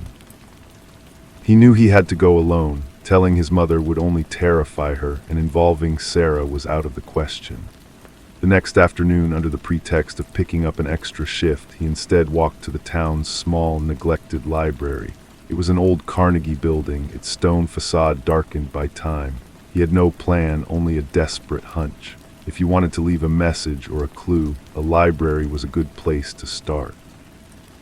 He walked through the hushed stacks, the smell of old paper and dust filling his nostrils. He didn't know what he was looking for. He ran his fingers along the spines of books, feeling the smooth, worn leather and rough cloth. He ended up in the history section, a place he had always avoided. His own history was a minefield he didn't want to revisit. His eyes scanned the shelves, and then they stopped.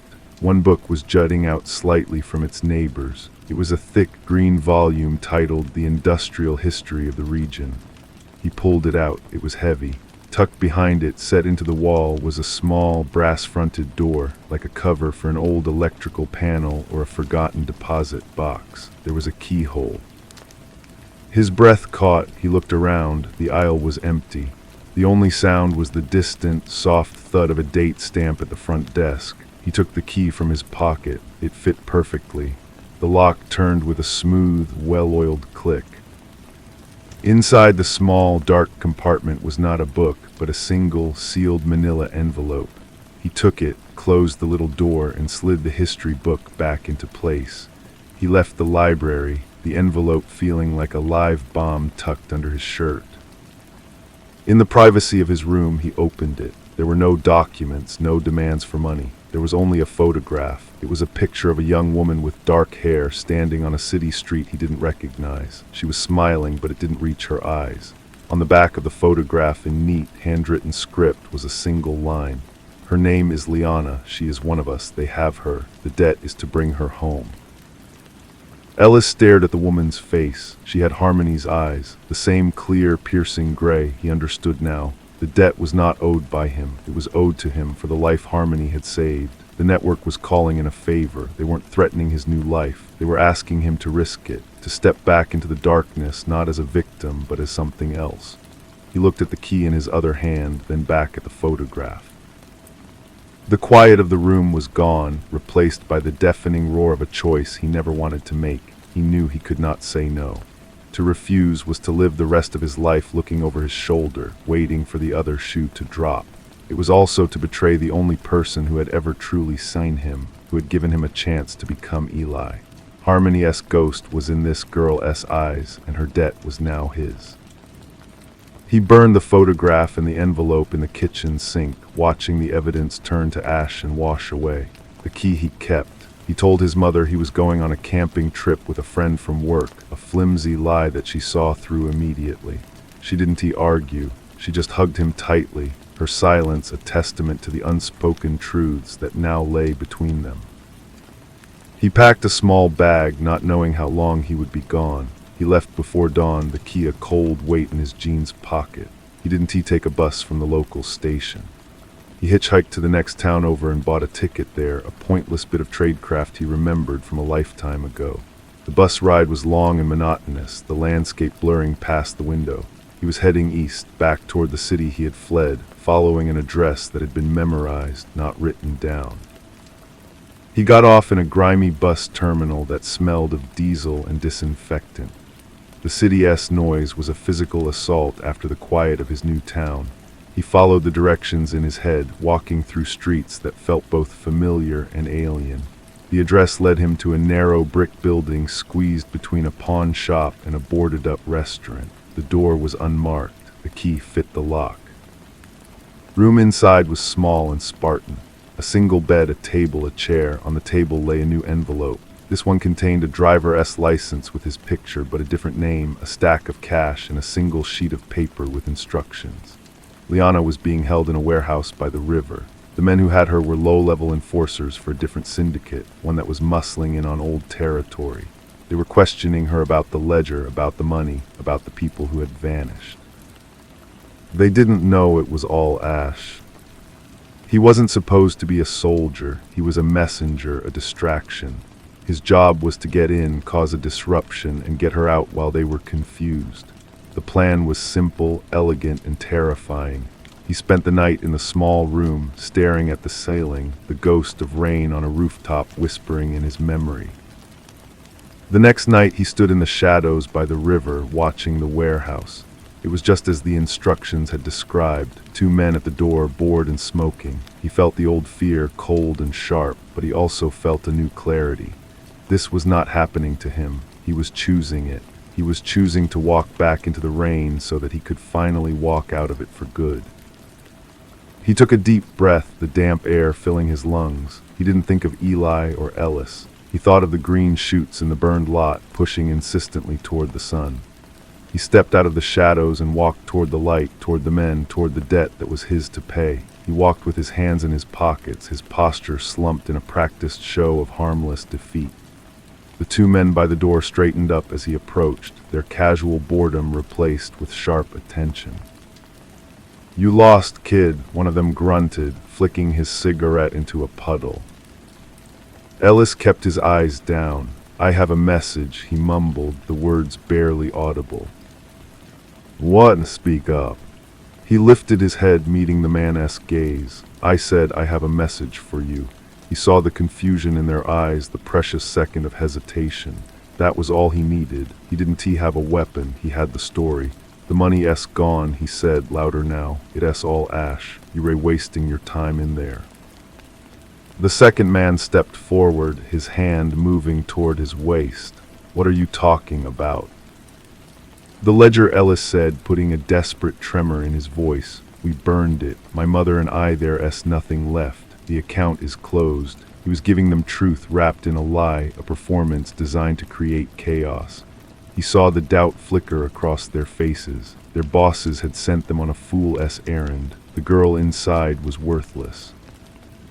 A sharp crackle came from a radio inside the warehouse, followed by a burst of static and shouting. His distraction, it seemed, was not the only one. The two men exchanged a glance, their focus broken. "Stay here," one ordered Ellis, before both turned and hurried inside to see what was happening. This was the moment. The door was unguarded. His heart was a wild drum against his ribs, but his mind was cold and clear.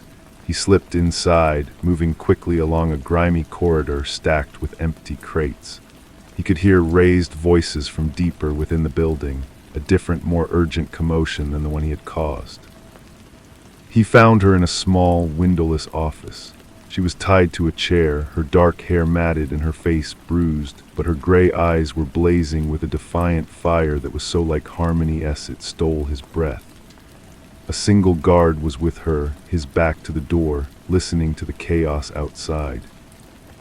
Ellis didn't hesitate. He picked up a metal pipe from a pile of debris and brought it down hard on the man's shoulder. The man cried out and stumbled. Ellis didn't wait to fight. He cut Liana's bonds with a pocket knife, pulling her to her feet. "Who are you?" she whispered, her voice raw. "A friend of Harmony-s," he said, and the name was a key that unlocked the suspicion in her eyes. He half carried her out of the office and back down the corridor. The shouting was closer now.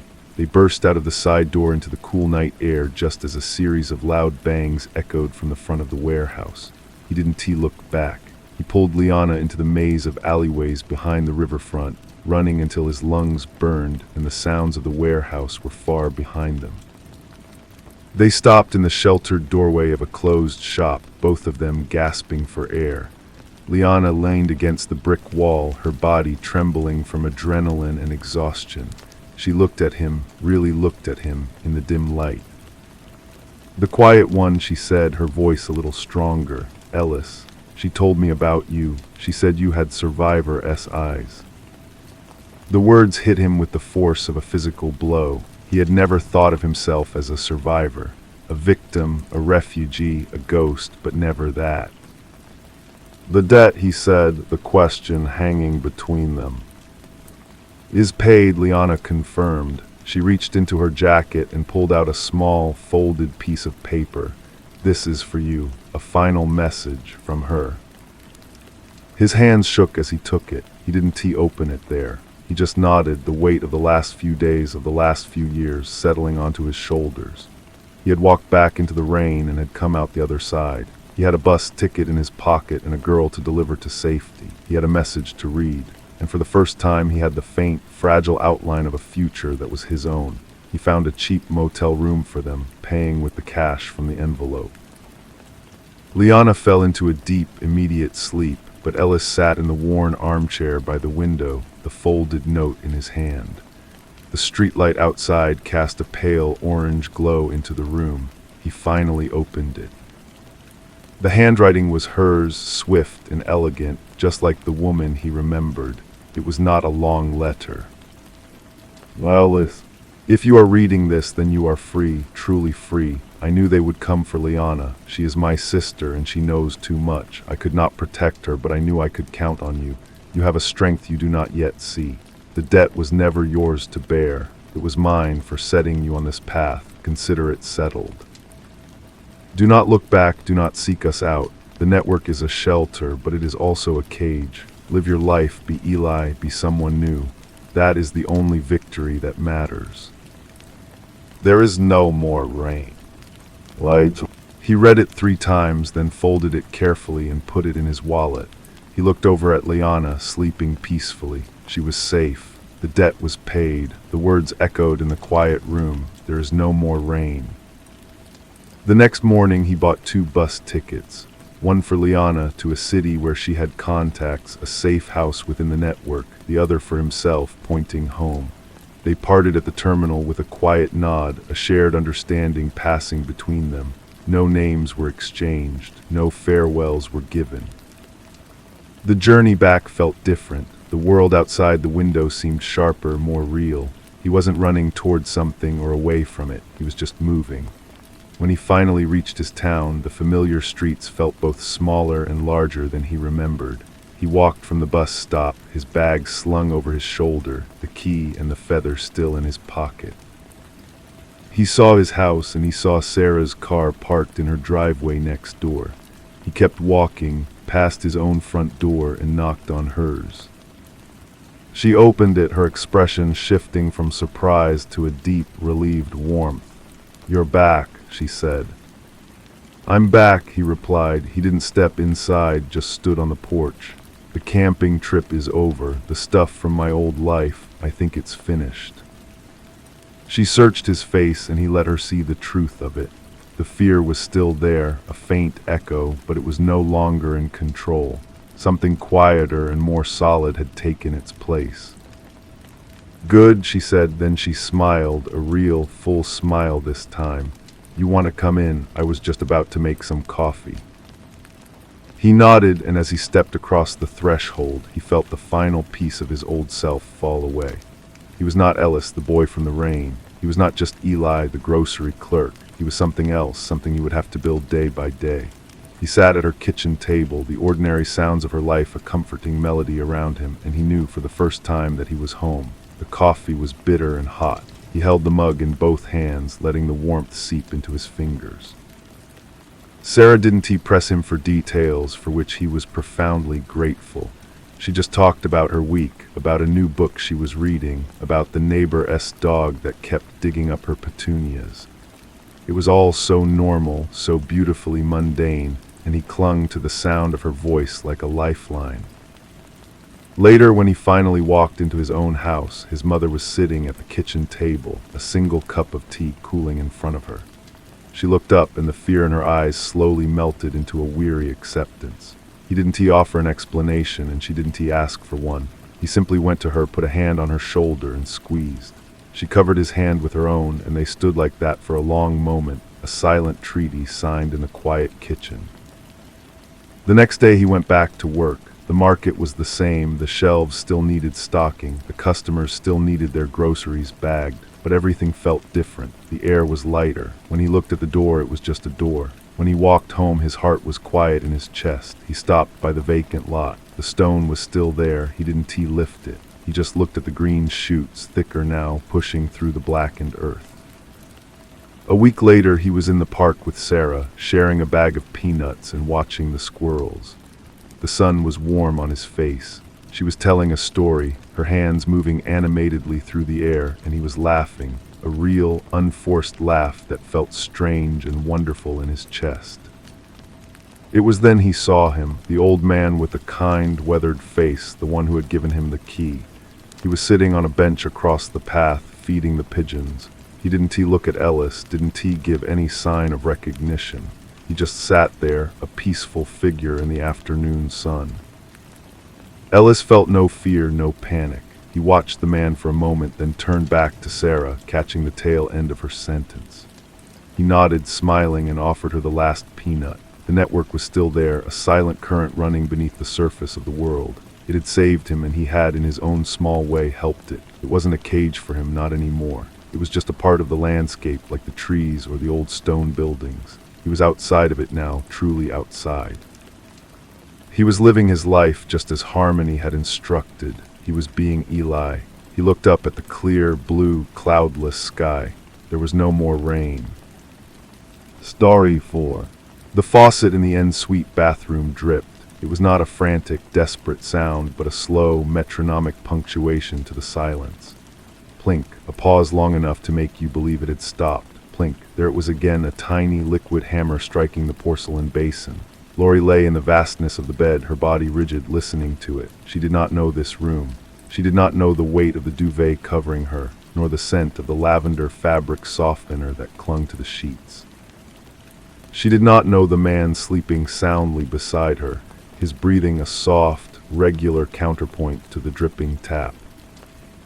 This was the first moment, the pristine and terrifying blank slate of every morning. Her heart began a frantic drum against her ribs.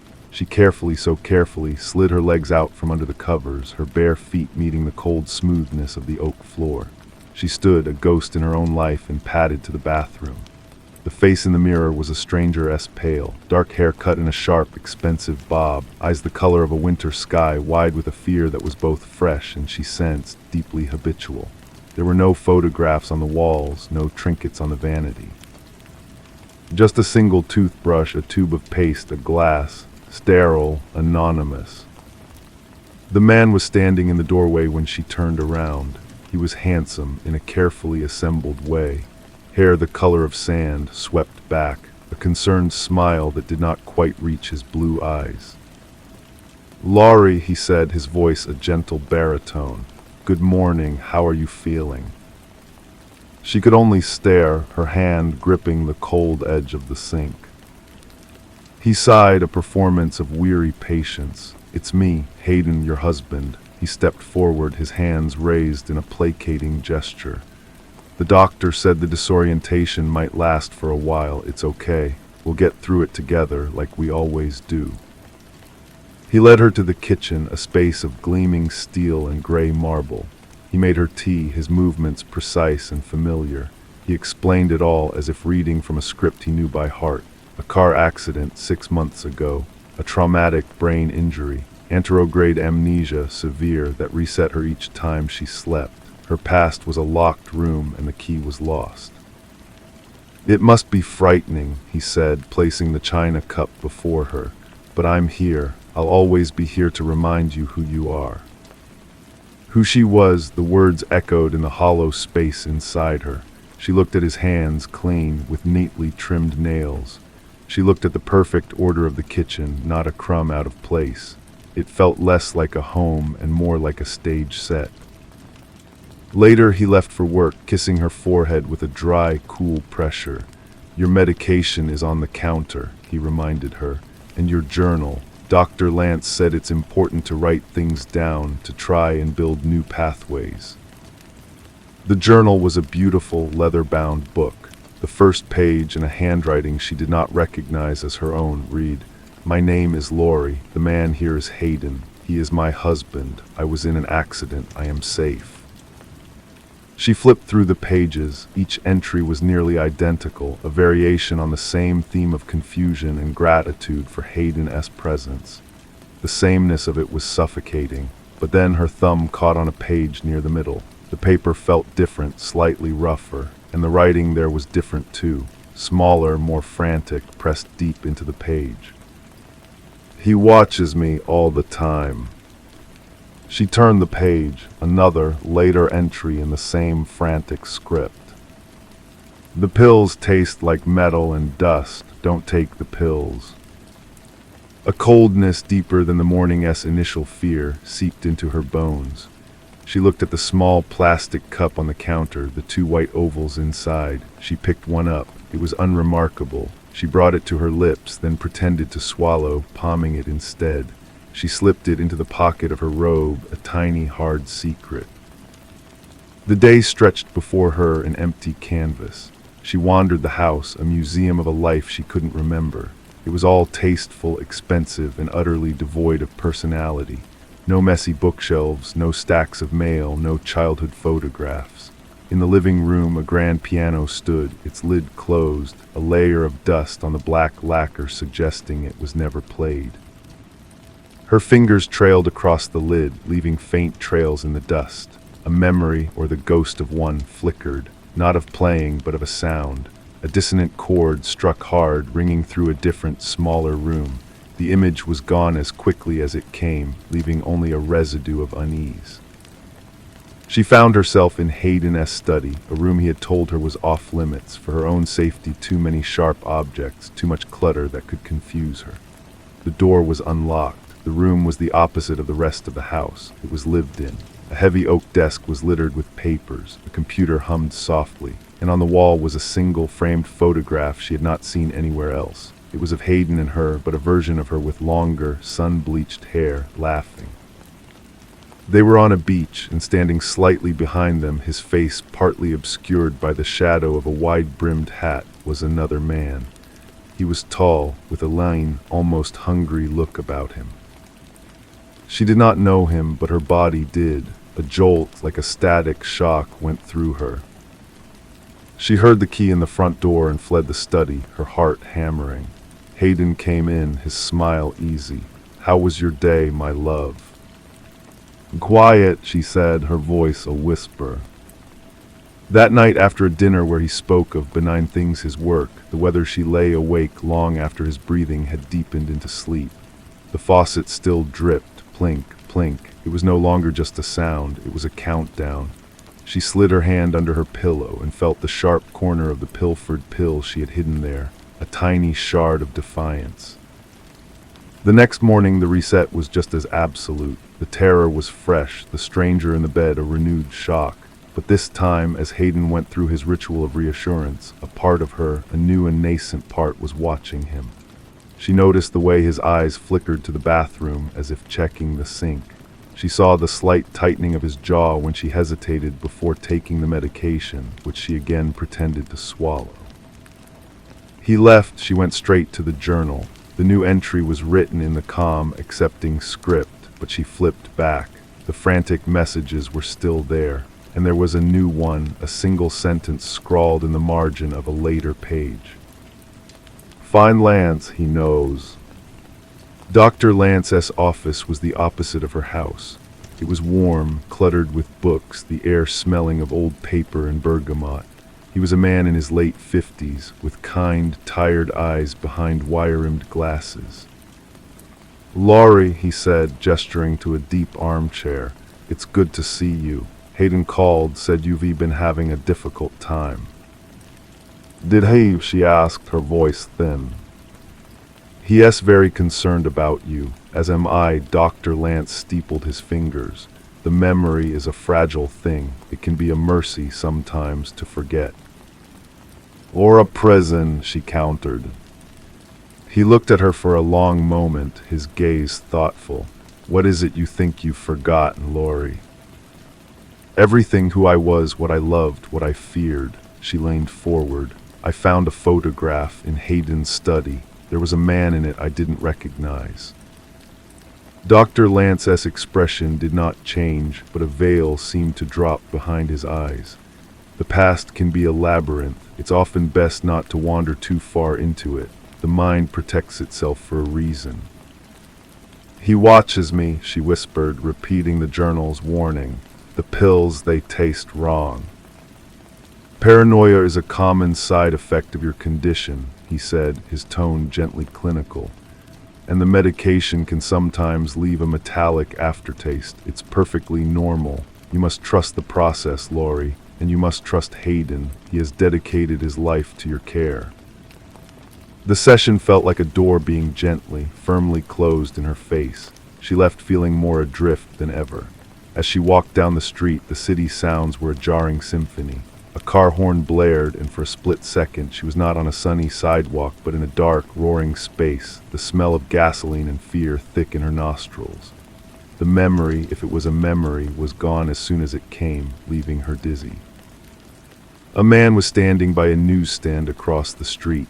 Tall Lane, the man from the photograph, he was watching her. Their eyes met for a fractured second, and a current of pure, undiluted recognition passed through her, so violent it was almost a physical blow. Then he turned and melted into the crowd. She stood frozen, her breath caught in her throat. Kendrick, the name surfaced from the depths, unbidden, a life raft in the amnesiac sea. Kendrick. That name became her new compass. She began to search the house with a frantic, focused energy, no longer a passive ghost but an archaeologist of her own erased life. She found nothing in the obvious places, but in the back of her closet, behind a stack of sweaters, her fingers found a loose floorboard. Beneath it was a small, fireproof lockbox. It was not locked. Inside there were no jewels, no stacks of cash. There was a single worn concert ticket stub for a band she'd never heard of, a dried, pressed flower, and a stack of letters tied with a faded ribbon. The handwriting on the envelopes was the same as the frantic script in her journal. The first letter began, "My dearest Kay." She read them, her hands trembling. They were love letters, not from Hayden. They were from her to Kendrick. They spoke of a different life, a smaller, messier, more vibrant one. They spoke of plans, of a future that involved escaping a gilded cage. They spoke of fear. He suspects something, one letter read. "Hayden has a temper he keeps hidden from the world. I am not safe, if anything happens to me." The final letter was unfinished. "I've taken the car. I am leaving tonight. Meet me at the..." The sentence ended abruptly, as if the writer had been interrupted.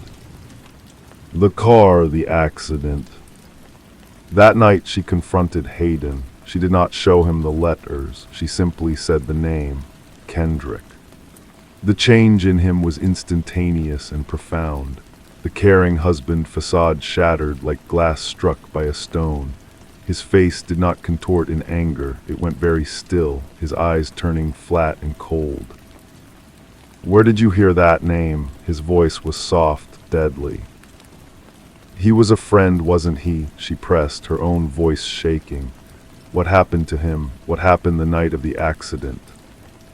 Hayden took a step toward her. "There was no accident, Laurie." The world tilted. The dripping faucet in the other room seemed to grow louder, a frantic, speeding tempo. Plink, plink, plink. "You were always so difficult," he said, his tone conversational as if discussing the weather. "So restless, so ungrateful for the beautiful life I built for you. You wanted to leave with him, a nobody. You thought I didn't know." "What did you do?" she whispered. "I saved you," he said, and there was a fanatical light in his eyes. "I saved you from your own poor judgment. The doctors, they have new treatments, ways to recalibrate a person, to remove the troublesome memories, to start fresh. Dr. Lance, he is a pioneer. The pills aren't for your memory, my love. They're to keep it away, to keep you here with me." The horror was absolute, a physical weight crushing her chest. The accident was a lie. Her life was a lie, a curated prison.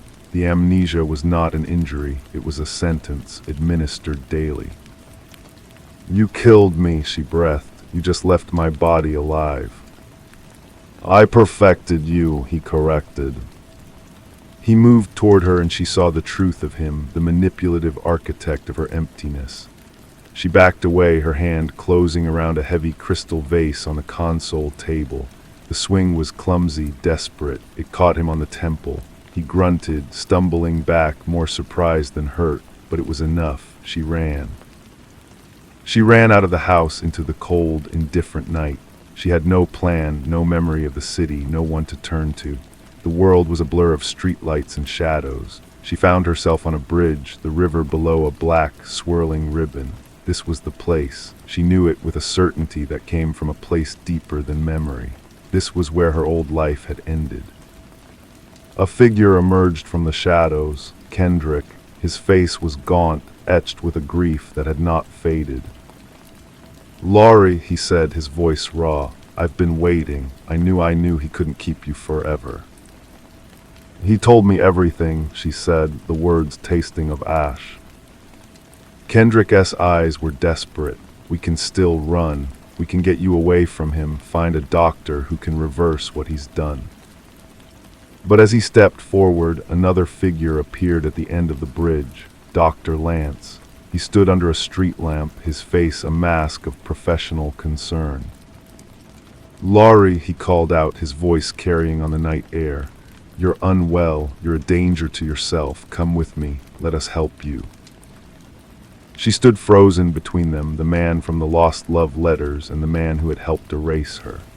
Who was the true culprit? Was it Hayden, the obsessive husband? Was it Lance, the morally bankrupt scientist? Or was the truth a more nebulous thing, a collaboration of two different kinds of poison? Kendrick, with his promises of a past she could no longer feel, was he a savior, or just another man trying to claim a piece of her? The wind picked up, whipping her hair across her face. She looked from one man to the other, both representing a different path, a different version of a future she could not remember choosing. The pills in her system clouded her thoughts, making the past a fog and the present a fractured, shimmering illusion. She had spent every morning of this new life trying to answer one question: who am I? Now, standing on the precipice, the question had changed. It was no longer about who she was, but who she would allow herself to become. She took a step back toward the railing. The cold metal seeped through her thin clothes. The black water churned below, a void that promised either an end or another kind of beginning. The two men watched her, their figures stark and motionless against the city lights. One of them held the truth, one of them held a lie. And in the silent, suspended moment before a choice was made, she understood that for her, there might never be a difference. The choice was not between them. It was between the self she had been and the hollow vessel she was now. The wind seemed to pull at her, a cold invitation from the river, but a deeper instinct, one that had survived the pills and the programming, rebelled. To jump was to let Hayden win completely.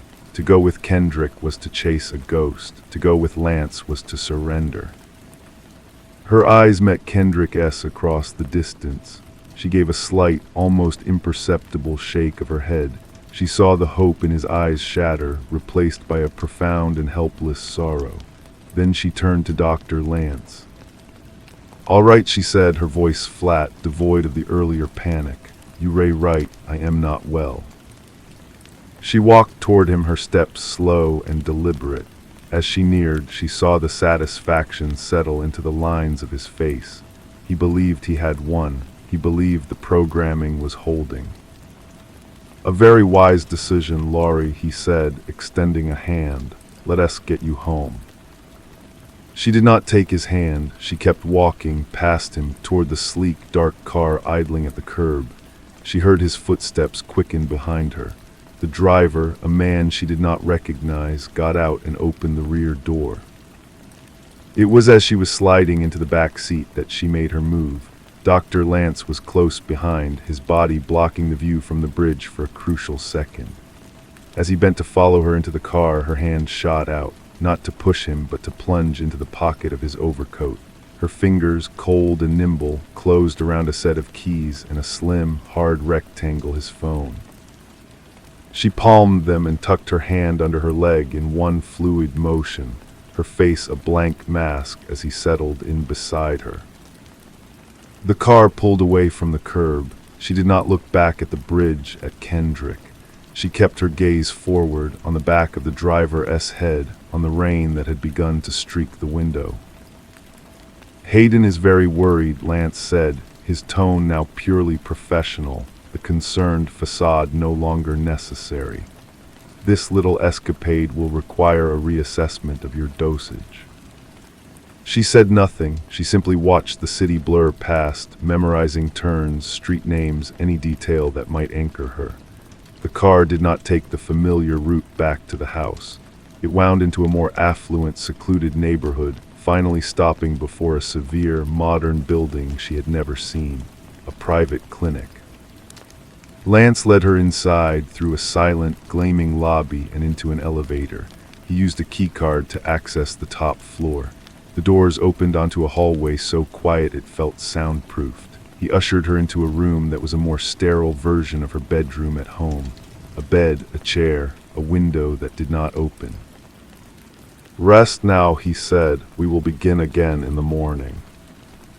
The lock clicked behind him, a final, definitive sound. She waited, counting to 100 in the silence, her ear pressed to the door. When she heard nothing, she pulled the stolen items from her pocket. The keys were for a BMW in a building she didn't know. The phone was locked. But she had watched him. She had seen the 4-digit code he typed into the elevator panel. 7209. She tried it on the phone. The screen unlocked. Her heart hammered against her ribs. This was her only chance. The clarity was terrifying, a narrow beam of light in the fog. She opened the web browser, her fingers trembling. She typed a single name, Kendrick. Her thumb hovered over the search button, but then she stopped. Hayden would be monitoring everything. Lance would have safeguards, a searchlight that would be a flare in the night, revealing her. She had to be smarter. She had to think like a prisoner, not a patient. She deleted the search and instead went to the phone settings, navigating to the emergency contact information. There it was, Dr. Alistair Lance, and below it an address, not the clinic, a home address. She committed it to memory, a string of numbers and a street name etching itself into her mind, a new pathway forged by sheer will. Then she opened the Notes app. It was empty except for one file, password protected. She tried 7209 again. It worked. The file contained a single, stark sentence. Subject LM protocol requires full neural reset, proceeding with Phase 3. Phase 3, the words meant nothing to her and everything. It was a death sentence for whatever was left of the woman she had been. She heard footsteps in the hall. Quickly, she locked the phone, wiped it clean of her fingerprints, and slid it and the keys under the mattress. She lay down on the bed, closing her eyes, feigning the deep, medicated sleep they expected from her. The door opened. She could feel a presence standing over her. She kept her breathing slow and even. A hand brushed her forehead, then lingered for a moment on her neck, checking her pulse. It was Hayden. "Soon, my love," he whispered, his voice a venomous caress. "Soon all this confusion will be over. You'll be perfect again." He left and the lock re-engaged. Laurie lay in the dark, her eyes open now, staring at the ceiling. The fear was still there, a cold companion, but it was no longer the fear of the unknown. It was the fear of the known. She knew her jailers, she knew her prison. And she knew with a certainty that felt like the first true memory she had ever owned that she would not be here for Phase 3. The address burned in her mind, a single, fixed point in the swirling dark, a destination. The address was in the old part of the city, a place of cobblestone streets and brick buildings that her sanitized new life had never touched. She waited for hours in the silent room until the faint light of a gray dawn bled around the edges of the window's blackout shade. The footsteps in the hall had ceased. It was now or never. She retrieved the keys and the phone from under the mattress. Using the phone's light, she examined the room. The window was sealed, the air vent too small. The door was her only way out. She knelt, peering through the keyhole. It was an old-fashioned mechanical lock, not an electronic one. A faint hope sparked. She sorted through the keys on Lance's keyring. Most were modern, but one was small, brass, and unassuming. It looked like it belonged to a cabinet or a diary. She inserted it into the keyhole, her breath held. It didn't fit. She tried another, then another. The fifth key, a long, slender one, slid in. She turned it. The lock resisted, then gave with a soft, grinding click that sounded like a thunderclap in the quiet. She cracked the door open. The hallway was empty, illuminated by dim safety lights. She moved like a ghost, her bare feet making no sound on the polished floor. The elevator was out of the question. It would require Lance's keycard and would announce her movement. A stairwell door stood at the far end of the hall. It was unlocked. She fled down 5 flights of concrete stairs, her heart pounding a frantic rhythm against her ribs. The exit door at the bottom was alarmed, a small, blinking red light above the push bar. There was no other way. She took a deep breath, wrapped her hand in the hem of her shirt, and pushed. The alarm was a silent, searing flash somewhere in the building's security center. She burst out into a cold, damp loading dock, then sprinted across an empty parking lot and into a narrow alley. The city was just beginning to wake. She was disoriented, lost in a maze of unfamiliar streets, but the address was a compass in her mind. She walked for what felt like miles, the cold seeping into her bones, her thin hospital clothes offering no protection. Finally, she found the street. The building was a brownstone, elegant and understated, Dr. Lance's home. She used the final key on the ring, and the front door swung open into a quiet, tastefully decorated foyer. The house was still. She didn't know if he had a family, if anyone was here. She had to be quick. She didn't know what she was looking for, only that the answers had to be here, in the place where the architect of her prison truly lived. She found his study. It was a mirror of the one in her own gilded cage, but here the books were real, their spines cracked and worn. She went straight to the desk. The top drawer was locked. She used the small brass key from the ring. It turned smoothly. Inside, there were no patient files, no cryptic notes. There was only a single, thick, leather-bound ledger. She opened it. It was not a medical journal. It was a financial record, columns of dates, names, and staggering sums of money. She saw her own initials, LM, next to payments that made her dizzy. But it was the other names that made her blood run cold. There were dozens, women and men, all with initials, all with corresponding payments. This was not a single, twisted act of love by a possessive husband. It was a business. Hayden provided the clients, the subjects who needed to be recalibrated, and Lance provided the service. She heard a key in the front door. Her head snapped up. She was trapped. There was no back exit from the study. Her eyes darted around the room, landing on a heavy marble bookend. She picked it up, her grip slick with sweat. The study door opened. Dr. Lance stood there, his face a mixture of shock and cold fury. He had clearly come from the clinic, summoned by the alarm. "Laurie, you have no idea what you've done." "I know exactly what you've done," she said, her voice steady, the ledger held tight in her other hand. "You and Hayden, it's not just me."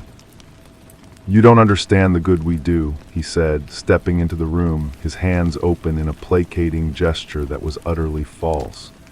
"We save families, we correct mistakes, we give people a fresh start." "You destroy people," she countered, backing away, "for money." "It's a transaction," he said, his voice hardening. "They pay for peace, we provide it. Now give me the book." He lunged for her. She swung the bookend. It was a wild, desperate arc, but it connected with his shoulder. He cried out, stumbling back. She shoved past him, out of the study and toward the front door.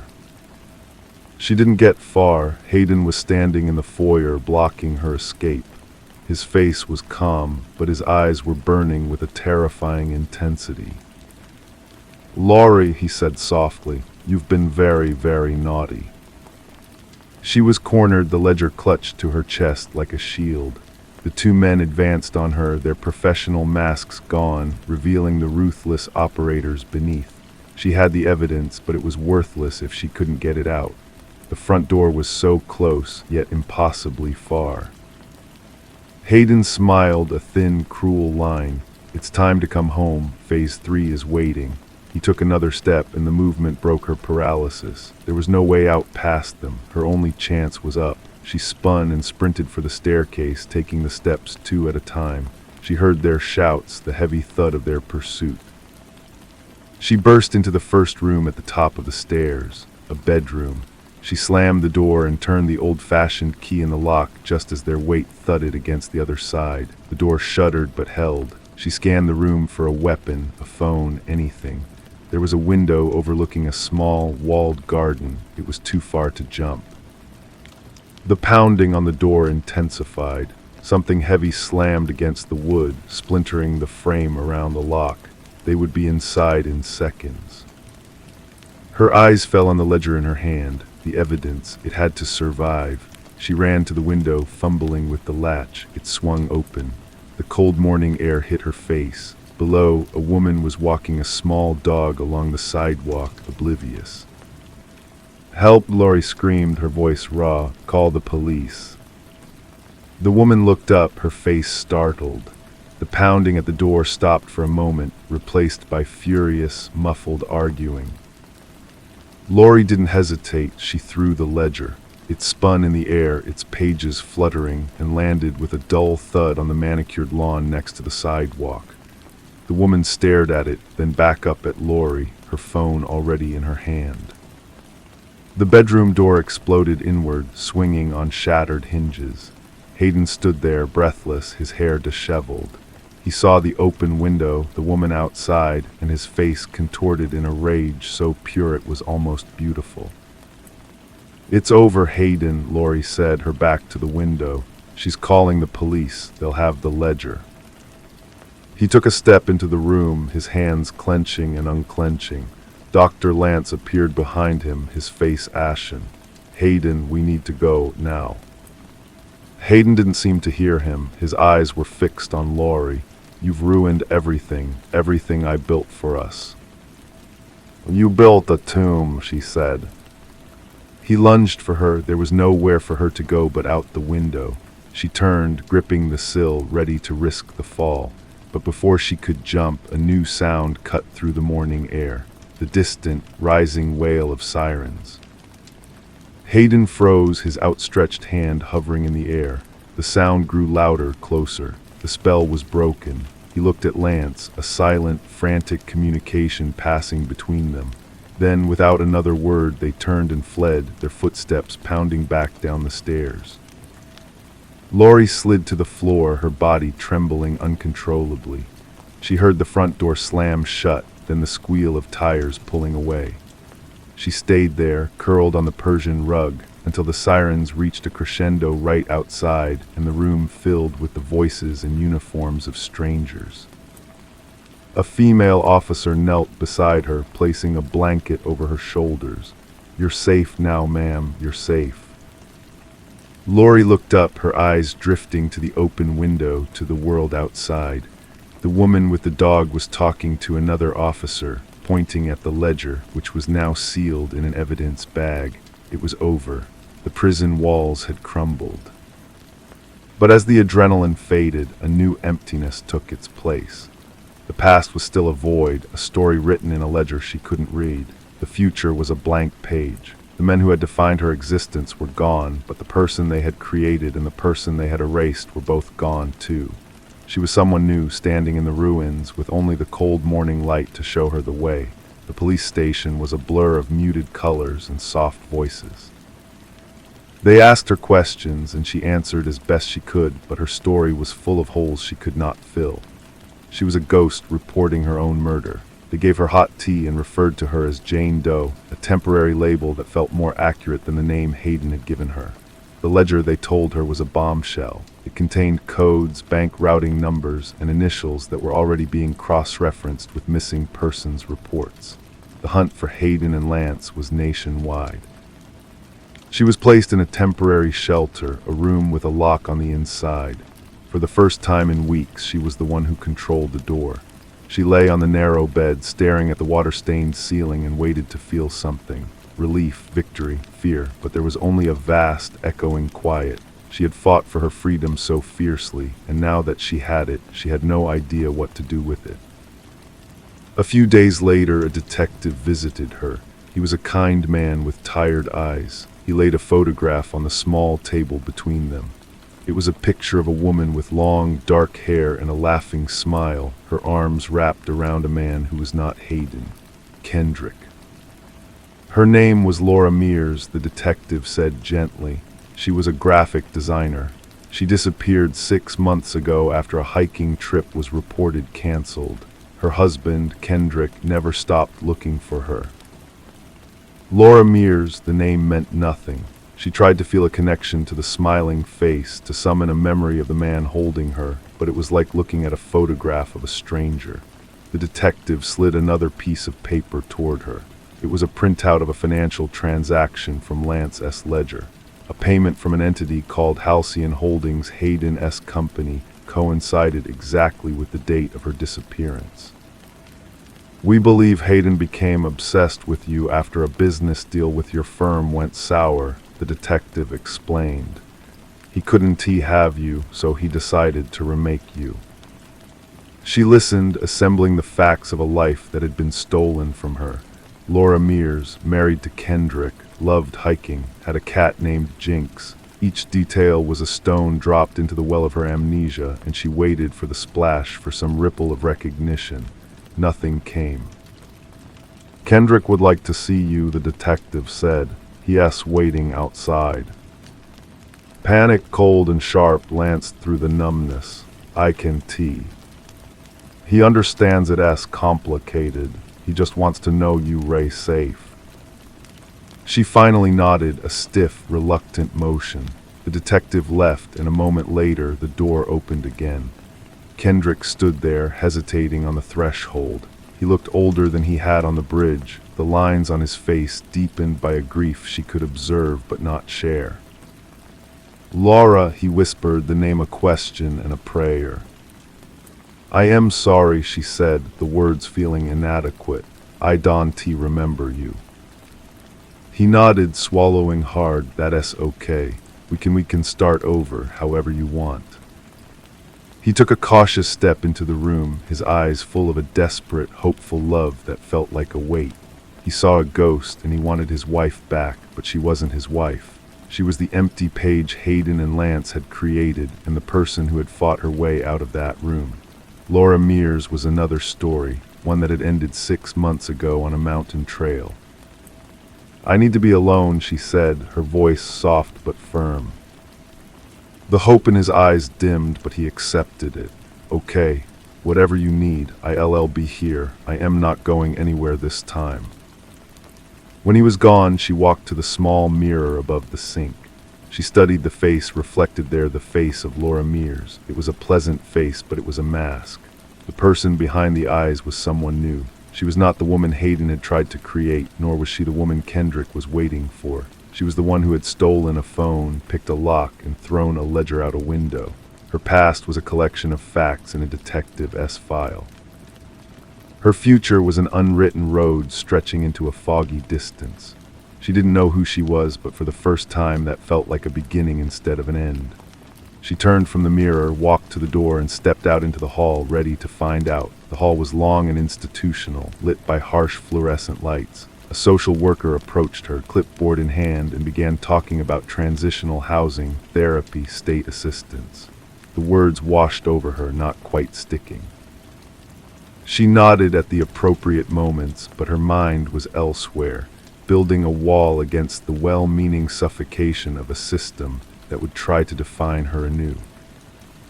She accepted the small packet of information and the even smaller stipend, and an hour later she found herself standing on a different city sidewalk. The air smelled of exhaust and rain. She had no destination. She walked for blocks, her movements automatic, her senses overloaded by the sheer, chaotic noise of freedom. A bus roared past, a child laughed, a siren wailed in the distance, and a cold knot tightened in her stomach before she forced it to relax. That was for someone else now. In a quiet park, she sat on a damp bench and opened the envelope of cash. It wasn't much, but it was hers. She counted it twice, the simple act of possession a profound novelty. With some of it, she bought a cheap prepaid phone from a corner store. The weight of it in her pocket felt more significant than any memory she had lost. She spent the night in a women's shelter, lying awake on a thin cot, listening to the sounds of other people's breathing, their nightmares, their quiet hopes. It was a different kind of prison, but one with an unlocked door. In the morning, she left before the sun was fully up. She used her new phone to search for a bus station and then for a map of the country. Her eyes drifted over the names of towns and cities, places with no history, no connection to Laura Mears or to Laurie. A name caught her eye, a small town nestled in a valley a few states away. It was familiar, but not from the detective's file. She realized it was the name of the street where Dr. Lance's brownstone was located. A coincidence or a final, mocking whisper from her stolen past? She didn't know, but the name felt like a sign. A place to go where she was not known, but where she had, in a way, already been. She bought a one-way ticket. The bus ride was long and monotonous, the landscape outside the window shifting from city sprawl to rolling hills. She didn't sleep. She watched it all, every mile a further erasure of the life she had escaped. She arrived in the town as evening was settling in. It was quiet, just a main street with a few shops, surrounded by forested mountains. She found a room for rent above a diner, paying a week in advance with her dwindling cash. The room was small and plain, with a single window looking out onto the street.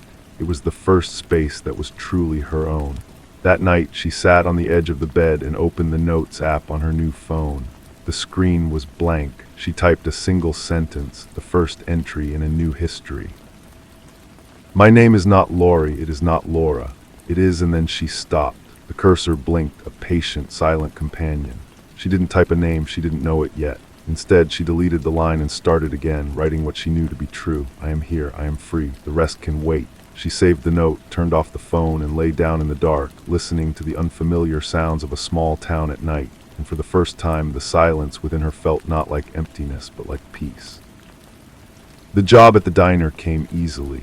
They didn't ask for references, just a pair of willing hands. She started the next day, wearing a borrowed apron, learning the rhythm of the coffee pots and the grill. The customers were a mix of locals and truckers, and they called her Hun or Sweetie, not knowing or caring what her name was. The work was hard and mundane, but it was real. The smell of grease and bacon embedded itself in her clothes, a tangible proof of a life being lived. She saved her tips in a coffee can under her bed. The act was purposeful, a slow building of a foundation. Sometimes, standing at the window of her room late at night, she would test the names on her tongue. Laura, she would whisper, but it felt like a costume she had outgrown. Laurie was a phantom, a role forced upon her. She needed something that was hers alone. Weeks bled into a month. The detective called her new phone once to tell her that Halcyon Holdings had been dissolved and several shell companies uncovered, but Hayden and Lance were still in the wind. The news was a distant rumble of a storm that had already passed over her. She listened, thanked him, and hung up, then went back to wiping down tables. Their chase was no longer hers. One afternoon, an elderly regular named Ed left a local newspaper on his table. As she cleared his plate, a small headline in the obituaries caught her eye. Eleanor Vance, 78. The name was listed in Lance's ledger. EV payments spanning years. She froze, the dirty plate heavy in her hand. This was not a fact from a detective's file. This was a thread she had pulled herself from the ledger's fabric. Without thinking, she folded the paper and tucked it into her apron. That evening, she looked up the funeral details. It was the next day at a small church on the edge of town. She didn't know why she felt compelled to go. It was a risk, a step back toward the world she had fled. But this woman, Eleanor Vance, was a piece of the puzzle, a fellow ghost in Hayden and Lance's machine. She stood at the back of the chapel, shrouded in the borrowed shadow of a tall column. The service was sparsely attended. A nephew gave a short, formal eulogy that spoke of a quiet life and a love of gardening. There was no mention of a disappearance, no hint of a tragedy, just a life that had ended. As the small crowd filed out, her eyes landed on a woman sitting alone in the front pew, her shoulders slumped in a grief that seemed deeper than the occasion warranted. After everyone had left, the woman remained. On an impulse, she approached. "I'm sorry for your loss," she said, her voice quiet. The woman looked up, her eyes red-rimmed. "Thank you. Were you a friend of Aunt Ellie's?" "No," she answered, the truth feeling like the only anchor she had. I think we had the same doctor." The woman's face went still, then slowly crumpled. "Lance," she whispered, the name a curse. He called me last week, said the treatments were complete, that she was at peace. I didn't understand what he meant until the coroner called. He said it was an overdose, a tragic accident with her medication. She looked down at her hands, but it wasn't an accident, was it? In that moment, standing in the quiet, dusty church, she understood. Phase 3, it wasn't just about reshaping a mind, it was about tying up loose ends. Hayden and Lance weren't just hiding, they were cleaning house. Alina Vance hadn't just been a patient, she had been a liability. She walked out of the church into the fading light, the peace of the last month shattered. The emptiness inside her was gone, replaced by a cold, sharp purpose. She was not just a survivor, she was a witness. And she knew, with a certainty that settled deep in her bones, that she would not be the last name in that ledger. The hunt was not over, it had just become hers. She didn't go back to the diner. She went to her room and took the coffee can from under her bed, the bills and coins feeling suddenly insignificant.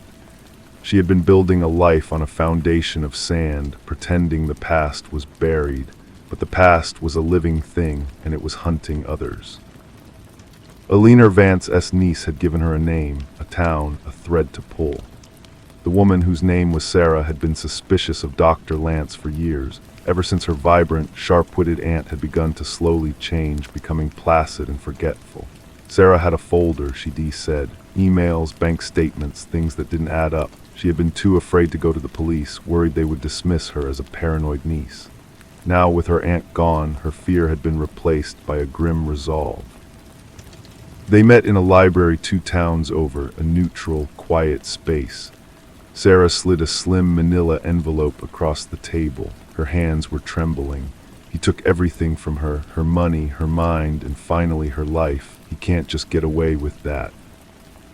She opened the envelope. Inside were printed emails from Lance, filled with soothing, professional assurances about her aunt's treatment.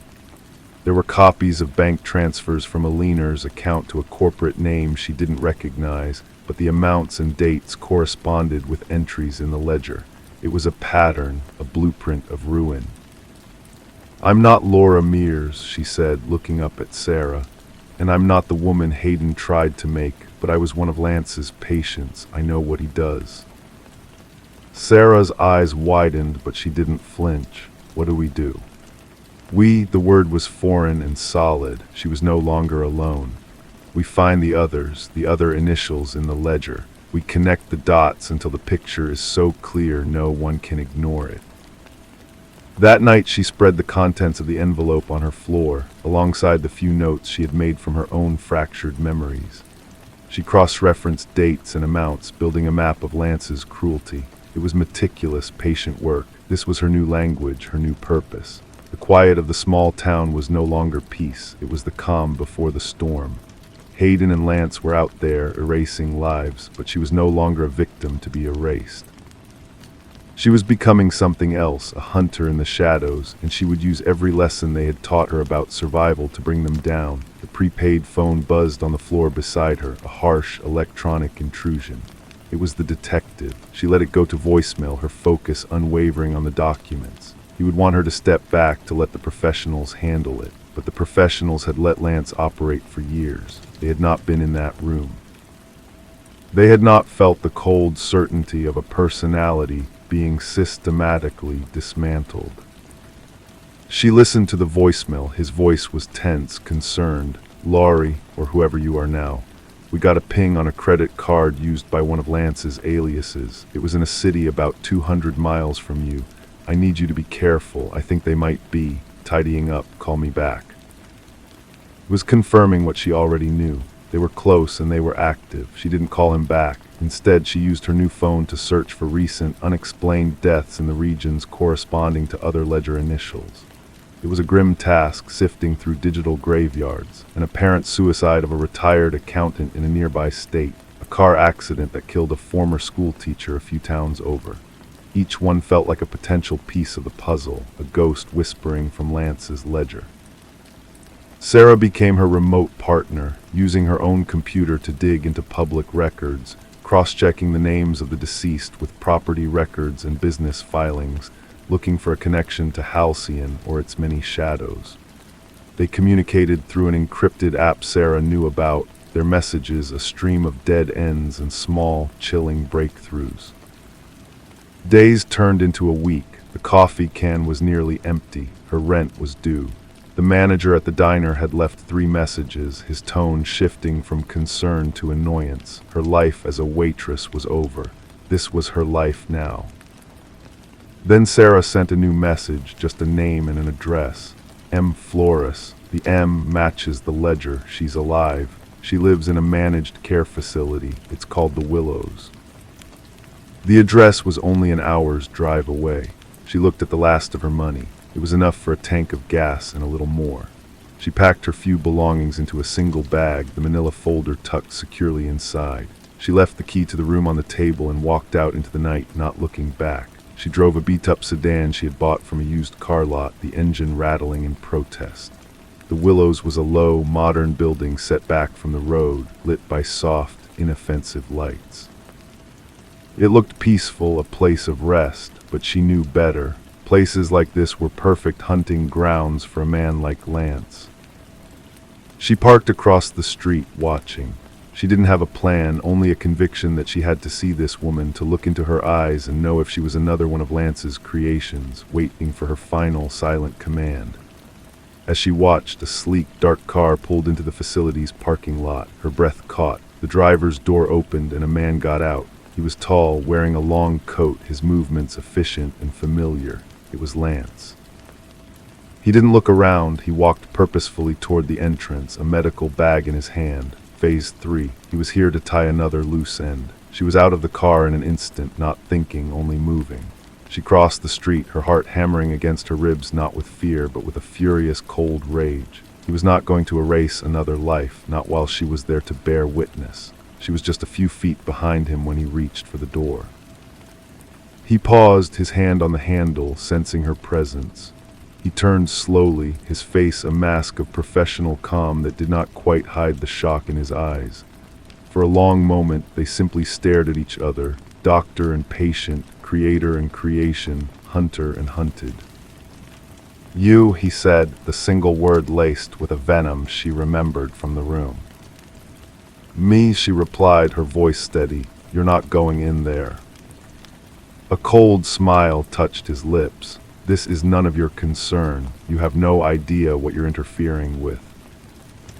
"I have the ledger," she said. "I have Alina Vance's niece. I know about M. Flores. It's over, doctor." His eyes darted past her toward the empty street, calculating his options. He took a step toward her, his voice dropping to a conspiratorial whisper. "You are making a terrible mistake. We gave you a new life, a better one. You could have had peace. Instead, you choose to chase ghosts." "You didn't give me a life," she said, not moving an inch. "You tried to bury one, and I'm not chasing ghosts. I'm stopping a murderer." The word hung in the cold night air. His composure cracked just for a second, revealing the frantic man beneath. He lunged, not at her, but to push past her into the building. She was ready. She shifted her weight, blocking his path, and his shoulder slammed into hers. The impact was solid, jarring, but she held her ground. He was stronger, but she was fueled by something he could never understand, the absolute certainty of her own right to exist. He grabbed for her arm, his fingers digging in. "Foolish girl," he hissed. She didn't try to pull away. Instead, she leaned in closer, her voice a low, clear threat. "The detective knows I'm here. He knows everything. If anything happens to me or to anyone in this building, they will find you. There is no more hiding." It was a bluff, but a good one. His grip loosened. Doubt flickered in his eyes as he weighed her words against the urgent need to complete his task. The sound of an approaching car made them both turn. Headlights swept across them. It was a county sheriff's cruiser, moving slowly. That decided it. Lance released her, his face a thundercloud of fury and fear. He took a step back, then another. "This isn't finished," he spat. "Yes," she said, her breath forming a cloud in the air. "It is." He turned and almost ran to his car, sliding inside and speeding away without a backward glance. She stood there, trembling, watching his taillights disappear. The cruiser rolled past, its occupants unaware of the confrontation that had just taken place. She waited until her heartbeat slowed, then she turned and walked into the willows. She had to see M. Flores. She had to look her in the eye and tell her she was safe, for now. The war wasn't over, but she had just won the first battle, and she had done it not as Laura, not as Lori, but as herself. Storia 5 Non Generata.